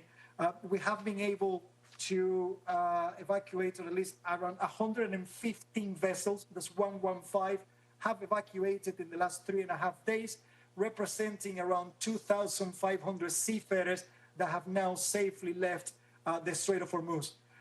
Whilst we have paused the evacuation from IMO, there's still some vessels that are transiting in the southern part of the Strait of Hormuz, and this is why it's important to reactivate the mechanism in order to provide more safety guarantees for all the vessels that are waiting to transit. I'll stop here and then I will take any questions that you may have. Thank you very much. We'll first go in the room, and then we'll take some questions online. Ephraim, please introduce yourself. Thank you so much. My name is Ephraim Kusaifi with Arab News Daily, and on behalf of the United Nations Correspondent Association, thank you for speaking with us today. I have two questions for you. You said that the evacuation plan will be paused until further clarity is obtained. May I ask what kind of clarity exactly are you seeking? Where will the clarity come from? So what does clarity sound like exactly? Can you tell us in details? And second, you said that the Ever Lovely, the ship that got hit, did not transit under IMO's evacuation framework. You didn't give us any more details. Can you tell us what happened exactly? Why did it not? What happened exactly? Thank you. Thank you. Go ahead, Esther. Thank you. I'll start with the latter question. We're still on the investigation of exactly what happened to the vessel, but it was hit yesterday after it had transited the Strait of Hormuz on the southern corridor. The majority of the vessels are reporting either to the coordinates that we have provided that are being operated by Oman, others are responding or contacting the authorities in Iran in order to use the northern corridor. This particular vessel, what I can confirm to you is that it was not contacting the authorities in Oman in order to transit following the evacuation framework. That's what I make that mentioning. The vessel still took at some point their own risk assessments in order to transit the corridor. In relation to the guarantees, it's in particular the safety of the vessels and the seafarers, that there will be no action like the one that took place yesterday in relation to the possibilities of threatening a vessel or attacking a vessel for using one or another corridor. Those are the guarantees that I'm looking to reinstate in order for those to resume operations. Go ahead. Thank you very much. Bisan Abu Quaik with Al Jazeera Arabic. Just to further clarify, what are the talks looking like that you are having with different parties to get these guarantees and actually get this evacuation back in place? This is the normal process of multilateralism and dialogue that we have in place. I'm in contact with the authorities, in particular of Oman, Iran, and the United States, that have been heavily engaged in supporting IMO. But this also goes beyond other countries of the organizations and the shipping industry in order to get those messages across and find those guarantees, particularly on the safety of the seafarers. There are several rounds of negotiations that we're having in relation to the implementation of the evacuation corridors, and also at the same time focusing all the support that has been provided to this action for IMO. I can give you an example of the statement that was issued yesterday by the United States and all the GCC countries in support of the activities of this evacuation corridor in order to provide a process for the innocent seafarers to leave the region safely. Thank you. We'll now go online. Yoshita Singh, Press Trust of India.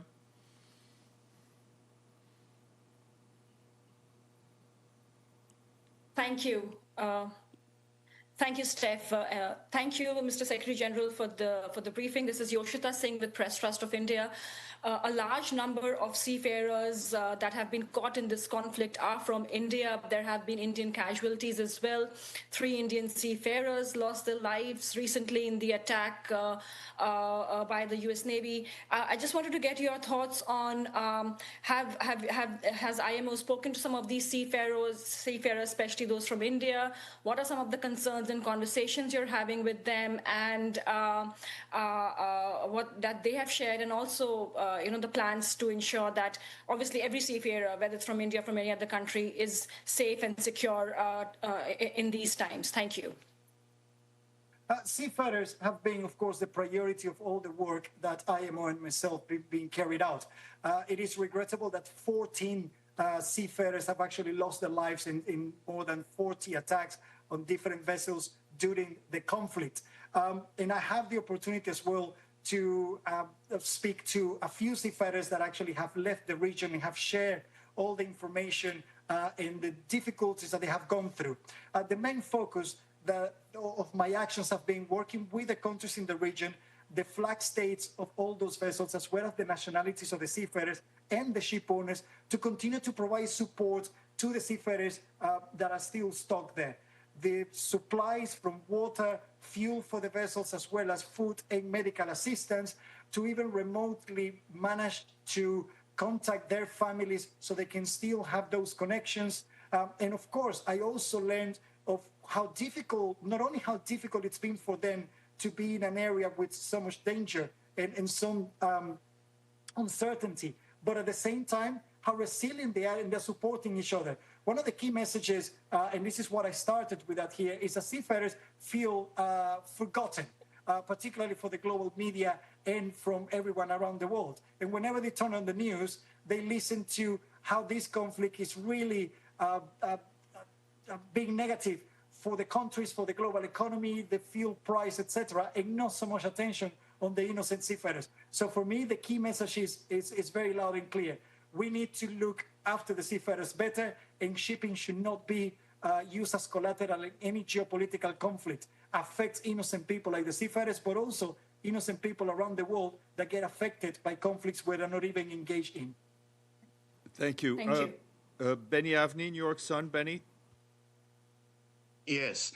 2 quick questions. First of all, I heard what you said, that you don't have the exact data from today, but as far as you know, has there been any ship movement since yesterday's attack in either the northern, but mostly in the southern corridor? And secondly, I know that you're not party to the MOU, but as an observer, do you think that yesterday's attack violates the MOU's paragraph 5? To the first question, yes, the most recent information that I have from this morning, and again, I still need to fully verify, but 4 vessels were reported to transit using the northern corridor, and 11 vessels transit through the southern corridor. It is important to also highlight that the southern corridor, the United States, together with Oman, have continued to provide some assistance to the vessels. So even though the mechanism from IMO is not, it's been paused for the time being, the steel vessels that are actually utilizing the southern corridor in order to transit out of the Strait of Hormuz. When it comes to your question about interpretation of whether paragraph 5 of the MOU has been violated, I don't think that that's a question for me to answer or to interpret. I'm focusing on how we can actually use the progress that it's happening at the broader scale of things, starting with the MOU and the further conversations that have been taken, in seeing how we can then use those positive steps into the evacuations of the seafarers, the demining of the Strait of Hormuz, and then resumption of trade in the way that it was happening before the conflict. Thank you. We'll go to Farnaz and then Alice from the FT. Farnaz, go ahead. Hello, thank you very much for this briefing. I wanted to know whether you are in regular contact with the Iranians, you coordinate when you're organizing safe passage as part of the plan for IMO to coordinate with the Iranians, and what are they telling you in terms of safe passage of ships and when things can resume to normal? Thank you. I will have not started the implementation of the evacuation framework until there were conversations and guarantees that from the authorities, particularly when it comes to Iran, Oman, and the United States, that have been assisting me greatly in this, that they will be safe for vessels to cross. And of course, my direct point of contact with Iran is always through the embassy here in London, as well as the Ministry of Foreign Affairs in Iran, which of course is the one that has direct representation and communications with international organizations from the UN, such as IMO. And of course, that's what I'm working on, that we receive those guarantees. We always take on board any concerns. I maintain constant communications with all the parties. And as soon as I'm comfortable with the communications that I receive from them, that this is something that can continue, that will go on, and that the transit of the vessels will be respected, regardless of the corridor that they decide to take, the northern or the southern corridor, then we will reactivate it. So in other words, you were independently determining which corridors are safe, or are you doing that in coordination with, or is Iran determining in coordination with you? Like, who's deciding here? I don't work in isolation. I think it's important to recognize that this is a joint effort, and that's what I speak regularly with all the member states at IMO. There's several countries that work with me. I can even mention, for example, the Coalition of the Willing, the United Kingdom, as well as France, that are using their diplomatic channels to also send the same messages. This is not something where I'm going to make a final decision. On the daily basis, I'm also speaking to the industry representatives that they speak to their operators. The more information that we get, the more information that then I have in place in order to make sure that the countries are all ready to continue the evacuation of the vessels. Thank you. All right, we'll go to Alice from the FT. And brilliant, thank you. Thank you for this briefing. I've got two questions, one shorter, one longer. What have you heard from Iran since the attack yesterday? Have they said anything about a resumption of the evacuation plan or anything of that sort? And then do you foresee a situation where we have to accept a regime whereby Iran and Oman are paid for management of the strait, simply to avoid, this leverage being used again in future in the way that Iran has? Thanks. On the first one, I'm still in communications with the parties in the region, in particular with Iran. And as soon as I have more information from them as well, and the guarantees that I'm looking forward to receive, we will then resume. When it comes to what is the future of the Strait of Hormuz, I'm working on step by step here, because this is, again, similar to the previous response. This is not something that we will work in isolation. My first priority is the evacuation of the seafarers. The next priority, which is in line with the MOU, is, of course, the demining of the Strait of Hormuz. Then we need to address aspects of comments that have been raised in relation to the management of the Strait of Hormuz and how that can be improved for the future. But all this is also linked to the conversations that go beyond the remit of the organization, which is in relation to the technical aspects of implementation of the MOU. So I prefer to focus on the first steps, make the necessary progress, and that would allow us to reach the goal that we all want, which is to resume operations in the Strait of Hormuz to the pre-conflict. Thank you. We'll go back to the room, Gabriel, and then we'll go back online with the Saudi press agency. Go ahead, Gabriel. Hi, thank you, Mr. Secretary General. This is Gabriel Elizondo from Al Jazeera English News Channel. Question for you, sir. The ship that was hit was on the southern route, the one backed by Oman and the United States, not Iran. Does that tell you that Iran is enforcing its claim that only its own north corridor is authorized? Is the south route safe to use at all right now? And a follow-up to something you said in your opening remarks, you said that Iran warned that using a, quote, unauthorized route would bring, quote, legal sanctions, and you needed to understand more of what that meant. Did you get any sort of clarification from Iran on that? Thank you. But thank you. Those are the conversations that I'm having right now. This happened yesterday, and of course, as soon as I get further information on these kind of questions, which I've already posed, it's what would allow me to work with the rest of the parties in order to resume the evacuation framework. When it comes to the safeness of the routes, first of all, we do the analysis in relation to the safety of navigation on both routes, the coordinates, the geographical situations, the charting of the region, because that is what for us provides that safety aspect. Many vessels have continued to actually sail through both routes without any incident since we started at the beginning.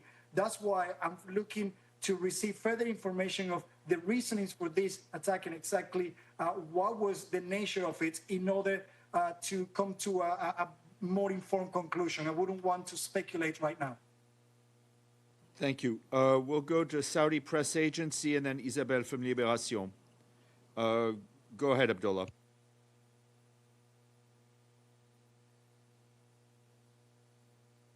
Yes, hello. I am from SN Arabian newspaper. So, Mr. Secretary General, I realize that my question is not directly related to the situation in the Strait of Hormuz, but it's concerned the broader maritime security environment in the region.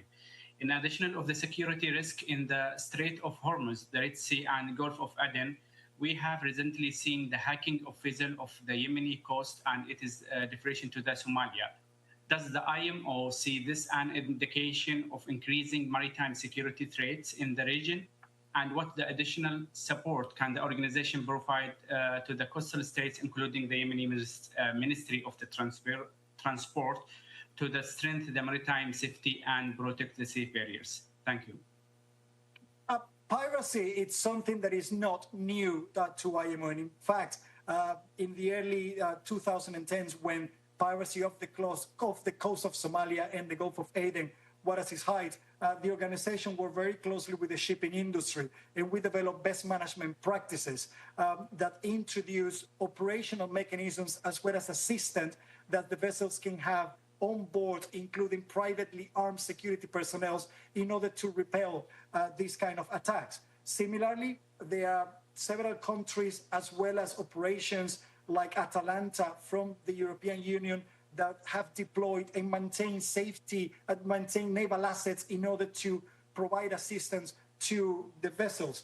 What we have done recently, now that there has been an increase in the acts of piracy off the coast of Somalia and Yemen, as well as the coast of Aden, is reiterate this call to all the ships traveling and during that region, through that region, to implement not only the risk assessment, but also the best management practice that exists in place. And I can tell you that in the last couple of weeks, there are several attempts to attacks of the ships, but none has been successful thanks to the implementation of these measures. So what we need is more visibility and maintain the awareness in relation to piracy. The difference between piracy and all the geopolitical conflicts like what we have in the Red Sea, the Black Sea, and now around the Strait of Hormuz is that piracy is something that ships can repel and can actually defend from. But all the type of attacks that involves drones and missiles is something that the ships and the seafarers are not trained for, and they're not equipped to actually defend themselves from that. This is why every time that I can, I reiterate my message to all the countries around the world that shipping should not be used as collateral in any conflict. And we all have been experiencing the very negative impact on the economy, on food security, whenever shipping gets affected. Thank you. Isabelle Libération, and then we'll go to Josephine from Die Welt. Hi, everyone, and thanks for doing this briefing. I wanted to know, what do you know about the presence of mines in the strait? The situation still seems extremely unclear, if not kind of hypothetical. Thank you.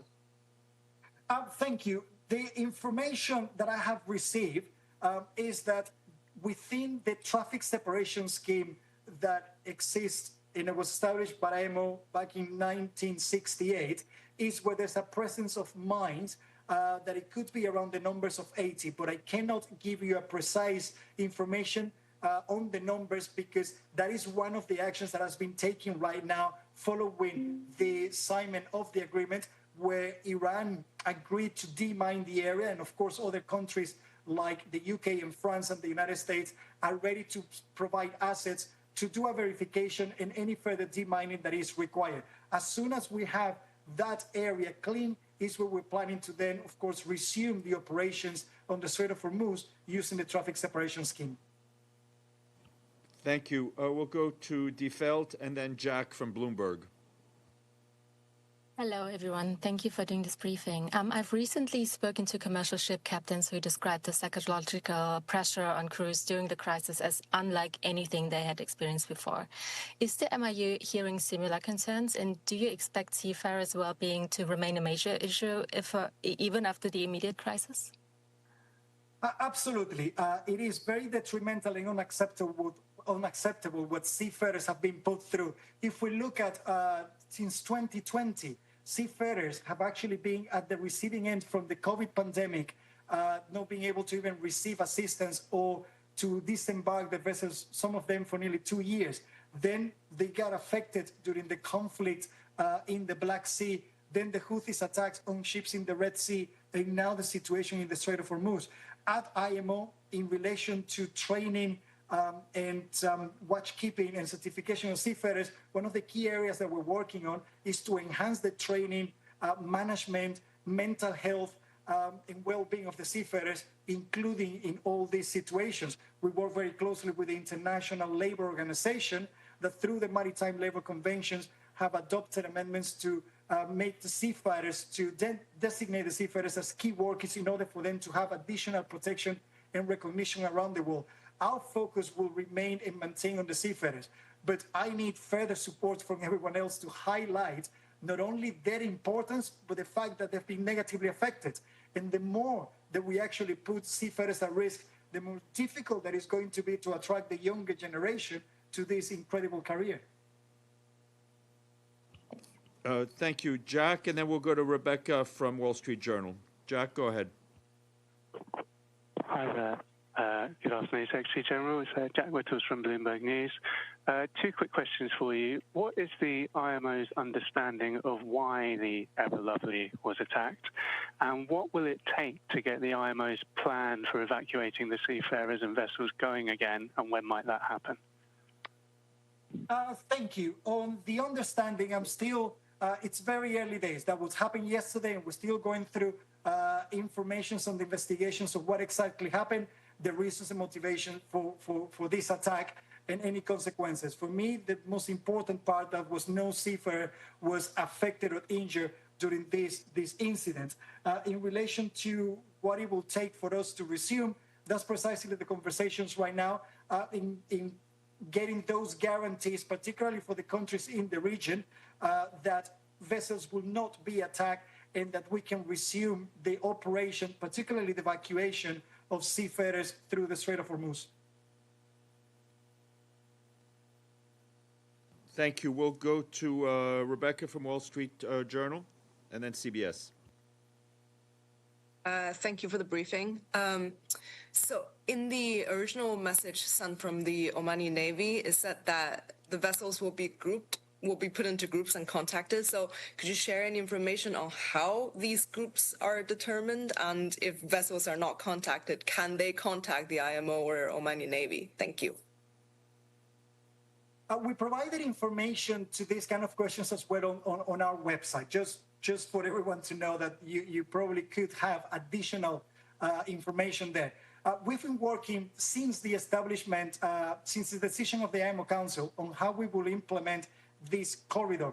And that, of course, was always taking into account the seafarers, how long they have been there, the need for some of them to actually be evacuated, depending on the vessels, before others. And we need to do this in an orderly and secure manner. So in conversations, particularly with representatives from the industry, representatives from the ship owners and the seafarers that have direct access not only to the companies but to the vessels as well, is that we're starting to organize this list of vessels. And then from there, we provide the communication, the information to the countries in the region, both Oman and Iran.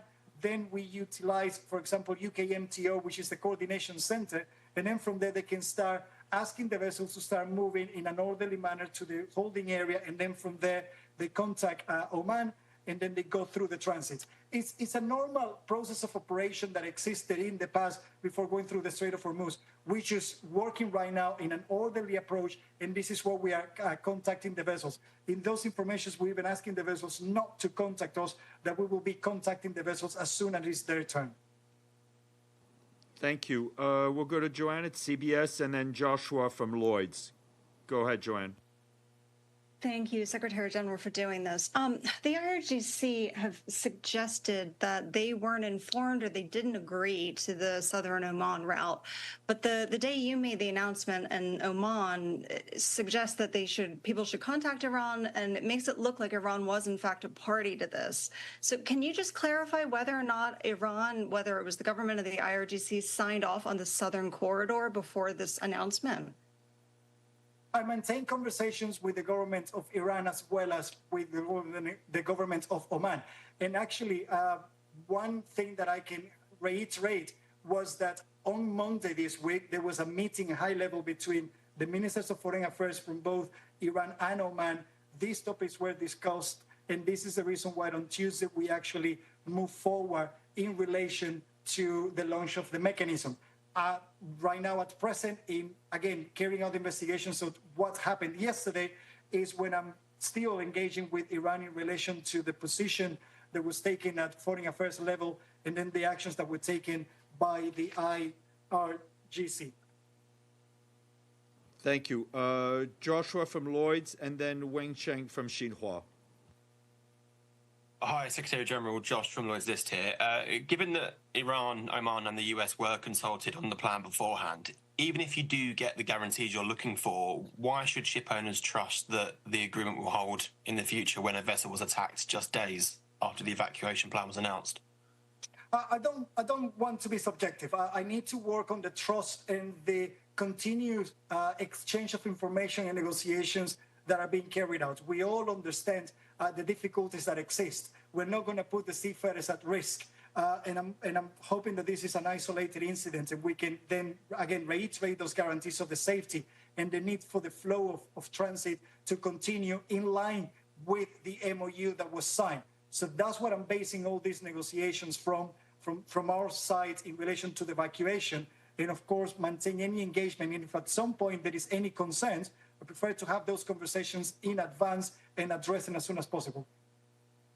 Weng Chen from Xinhua and then Scott from Politico. Hi, Secretary General, thank you. And as you mentioned, some vessels are still choosing to transit the Strait of Hormuz despite the suspension of your operation. And what's your message to them? Would you advise against transiting until you resume your operation, or just tell them to proceed with extreme caution? Thank you. Sorry, I hope that I understood the question because it was a little bit breaking up. It's what is my message to those vessels that are still transiting? Yes. Even though, okay, it is important to recognize that Iran is still maintaining operations in the northern part, as well as the United States continue to assist vessels as well in the southern part of the strait. So for me, what is important for the vessels is to carry out the risk assessment before they make any final decision. And then, of course, even with the evacuation corridor of IMO, we always recommend to the ship owners and ship operators to carry out any relevant risk assessment.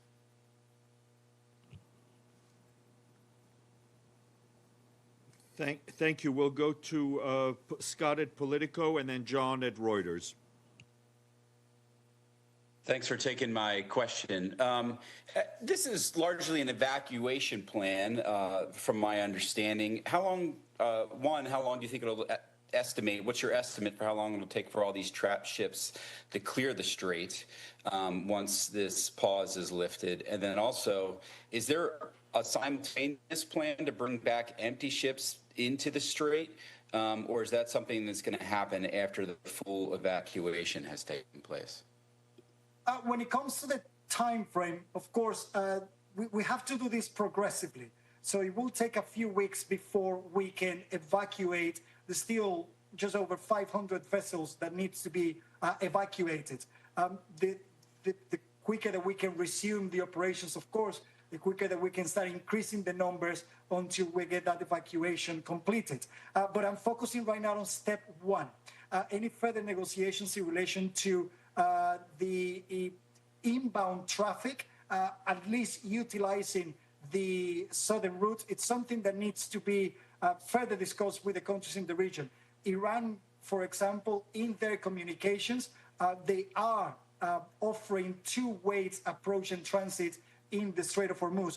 But my mandate from the Council of the organization is first to focus on the evacuation before any further action from my side. Thank you. We'll go to John at Reuters and then Jonathan at BBC. Thank you, Secretary General, for taking this. I just really wanted to follow up on a lot of the things you've mentioned already, but my key question is really the statements that have been coming out from the Revolutionary Guards in the past 24 hours are pretty strident, that they don't accept any entity or party to be involved in any transits, and they are the central authority for any ships passing through. How are you going to deal with that? And will there come a point where you may have to just put on ice the entire evacuation program if there's no follow-through from that side? Thank you. It's very difficult for me to answer the latter question because I will keep working on any means, any mechanisms that I have in order to evacuate these innocent seafarers and step by step bring back trade into the Strait of Hormuz.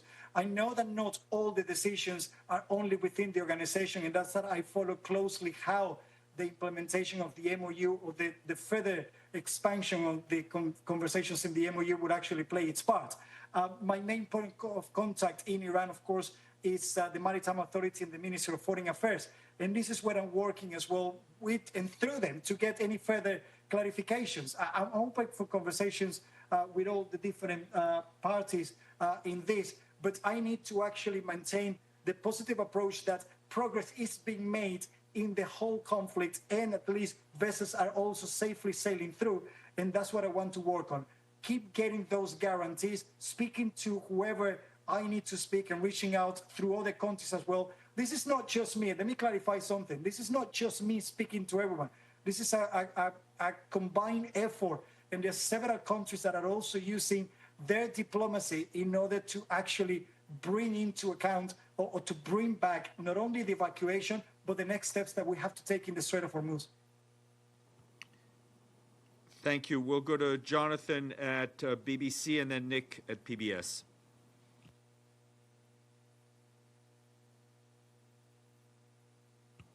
Jonathan Josephs, BBC.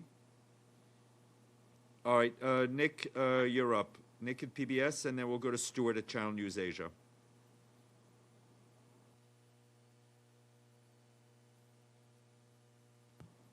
Nick, can you hear us? I think you may be muted.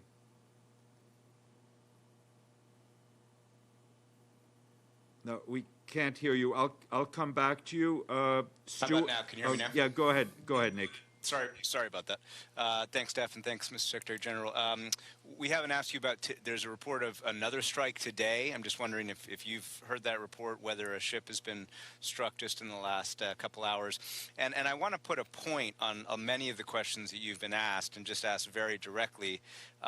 Is Iran telling you right now that the southern corridor cannot be opened? And do you need Iran to tell you that, yes, you are allowed to proceed with the southern corridor before you restart this mechanism? Thanks.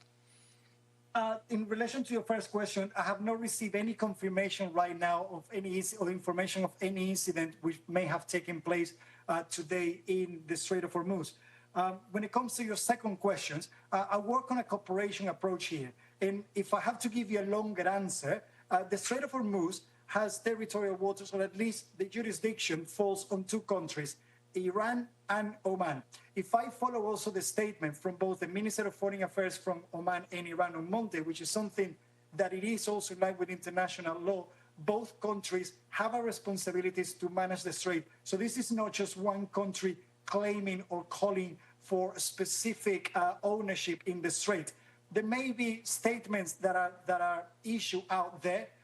And of course, I also have to take into account that we're still in a process of moving away from a conflict and into the future steps of how we're going to manage the strait and how we're going to come back to where we were before. So that's why I'm not going to here start questioning who calls what, because I follow the international law, the rights of the states, and that's the approach that I take in any conversation.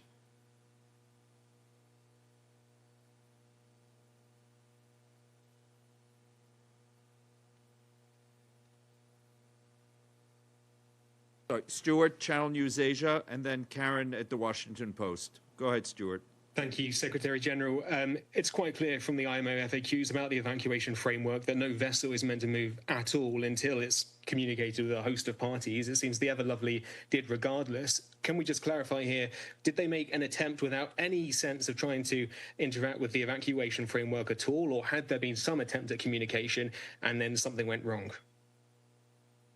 Sorry, let me try to understand whether some vessels have transited the Strait of Hormuz without any communication, or trying to communicate with IMO and they didn't get any response. Specifically on the Evergreen Ever Lovely, had it attempted to transit under the IMO evacuation framework, or had it just made a unilateral decision and this time that went wrong? Okay, now I understand the question. Thank you. I can confirm that there was no, it was not attempt right now for that vessel to be in line to transit through the evacuation corridor.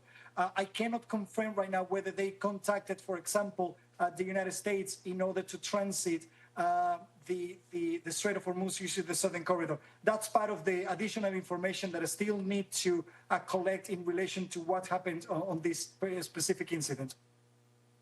Thank you. Thank you. We'll go to Karen DeYoung, Washington Post, and then Gamal from Kuwaiti TV.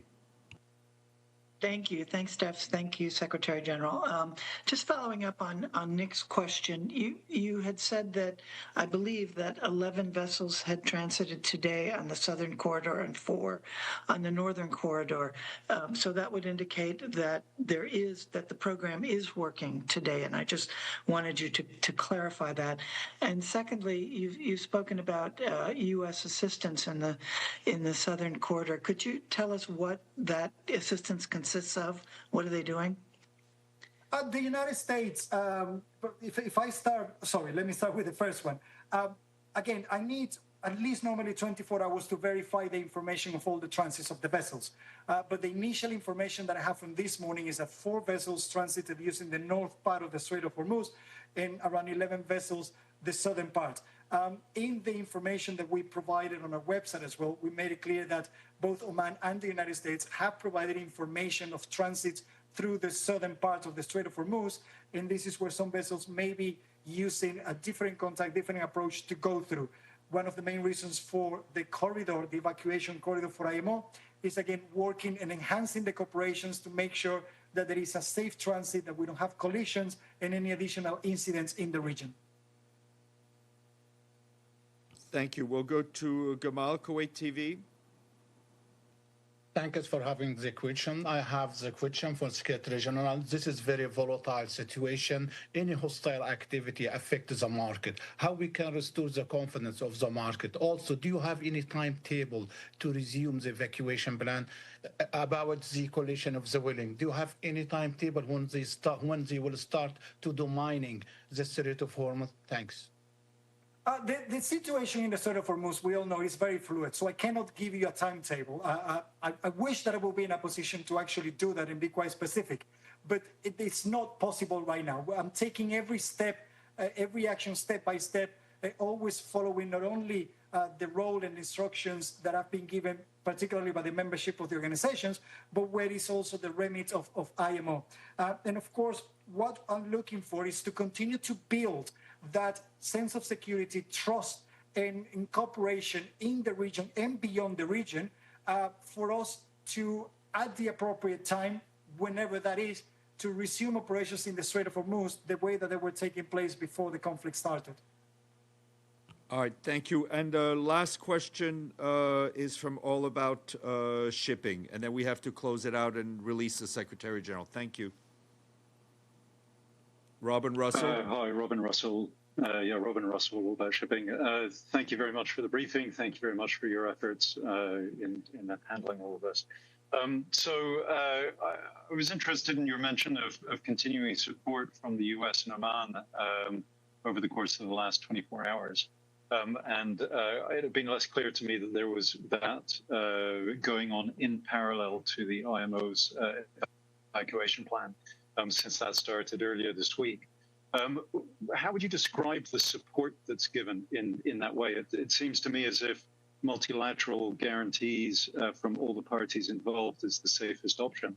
But how should we understand the support that the U.S. and Oman are giving ships that are not covered under the evacuation plan?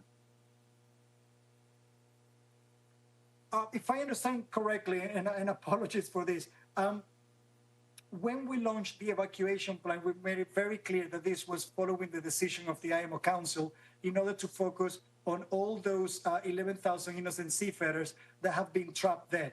At the same time, the Islamic Republic of Iran announced the routes that could be utilized, and the United States also have been working with Oman, and they announced the corridor or the routes that can be used in the southern part, which is very much in line with the routes of the corridor.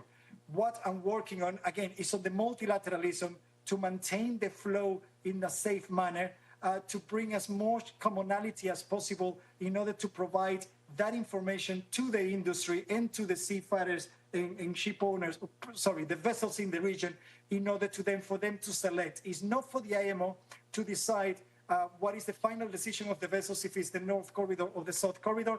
We just provide the information that exists, the one that is developed by us together with the Sultanate of Oman in cooperation with the United States, and the one that has been developed and put forward by the Islamic Republic of Iran. Just if I may, though, the defining feature of that, the defining feature of that evacuation corridor is the multilateral guarantees from all the parties involved. If that has fallen away, or if you're pausing it at the moment, what is left for support from Oman and the US? Are they providing military cover? Are they providing warships to go before and after or something? What does that support look like? Multilateralism is the reason why IMO and the UN exist, and the reason why we continue to make progress. It may not be the big steps that some are expecting from us, but for me, any progress that leads us into the right direction is something that we should continue to build on and work on. And that's the kind of conversations that I'm having right now. And when it comes to how soon we can actually then resume this corridor, of course, it's part of all these negotiations. But it is important to reiterate that there are steps that have been taken forward, and it's building on those blocks that would allow us to then resume the operation of the evacuation plan, and at some point as well, just start enhancing the trade through the Strait of Hormuz. So just to press the point. Just the conversations are not broken. Conversations are taking place. I cannot give you the input. Sorry, conversation. Wait, Robert, just let the Secretary General finish his sentence, and then you'll have one last follow-up. I do apologize.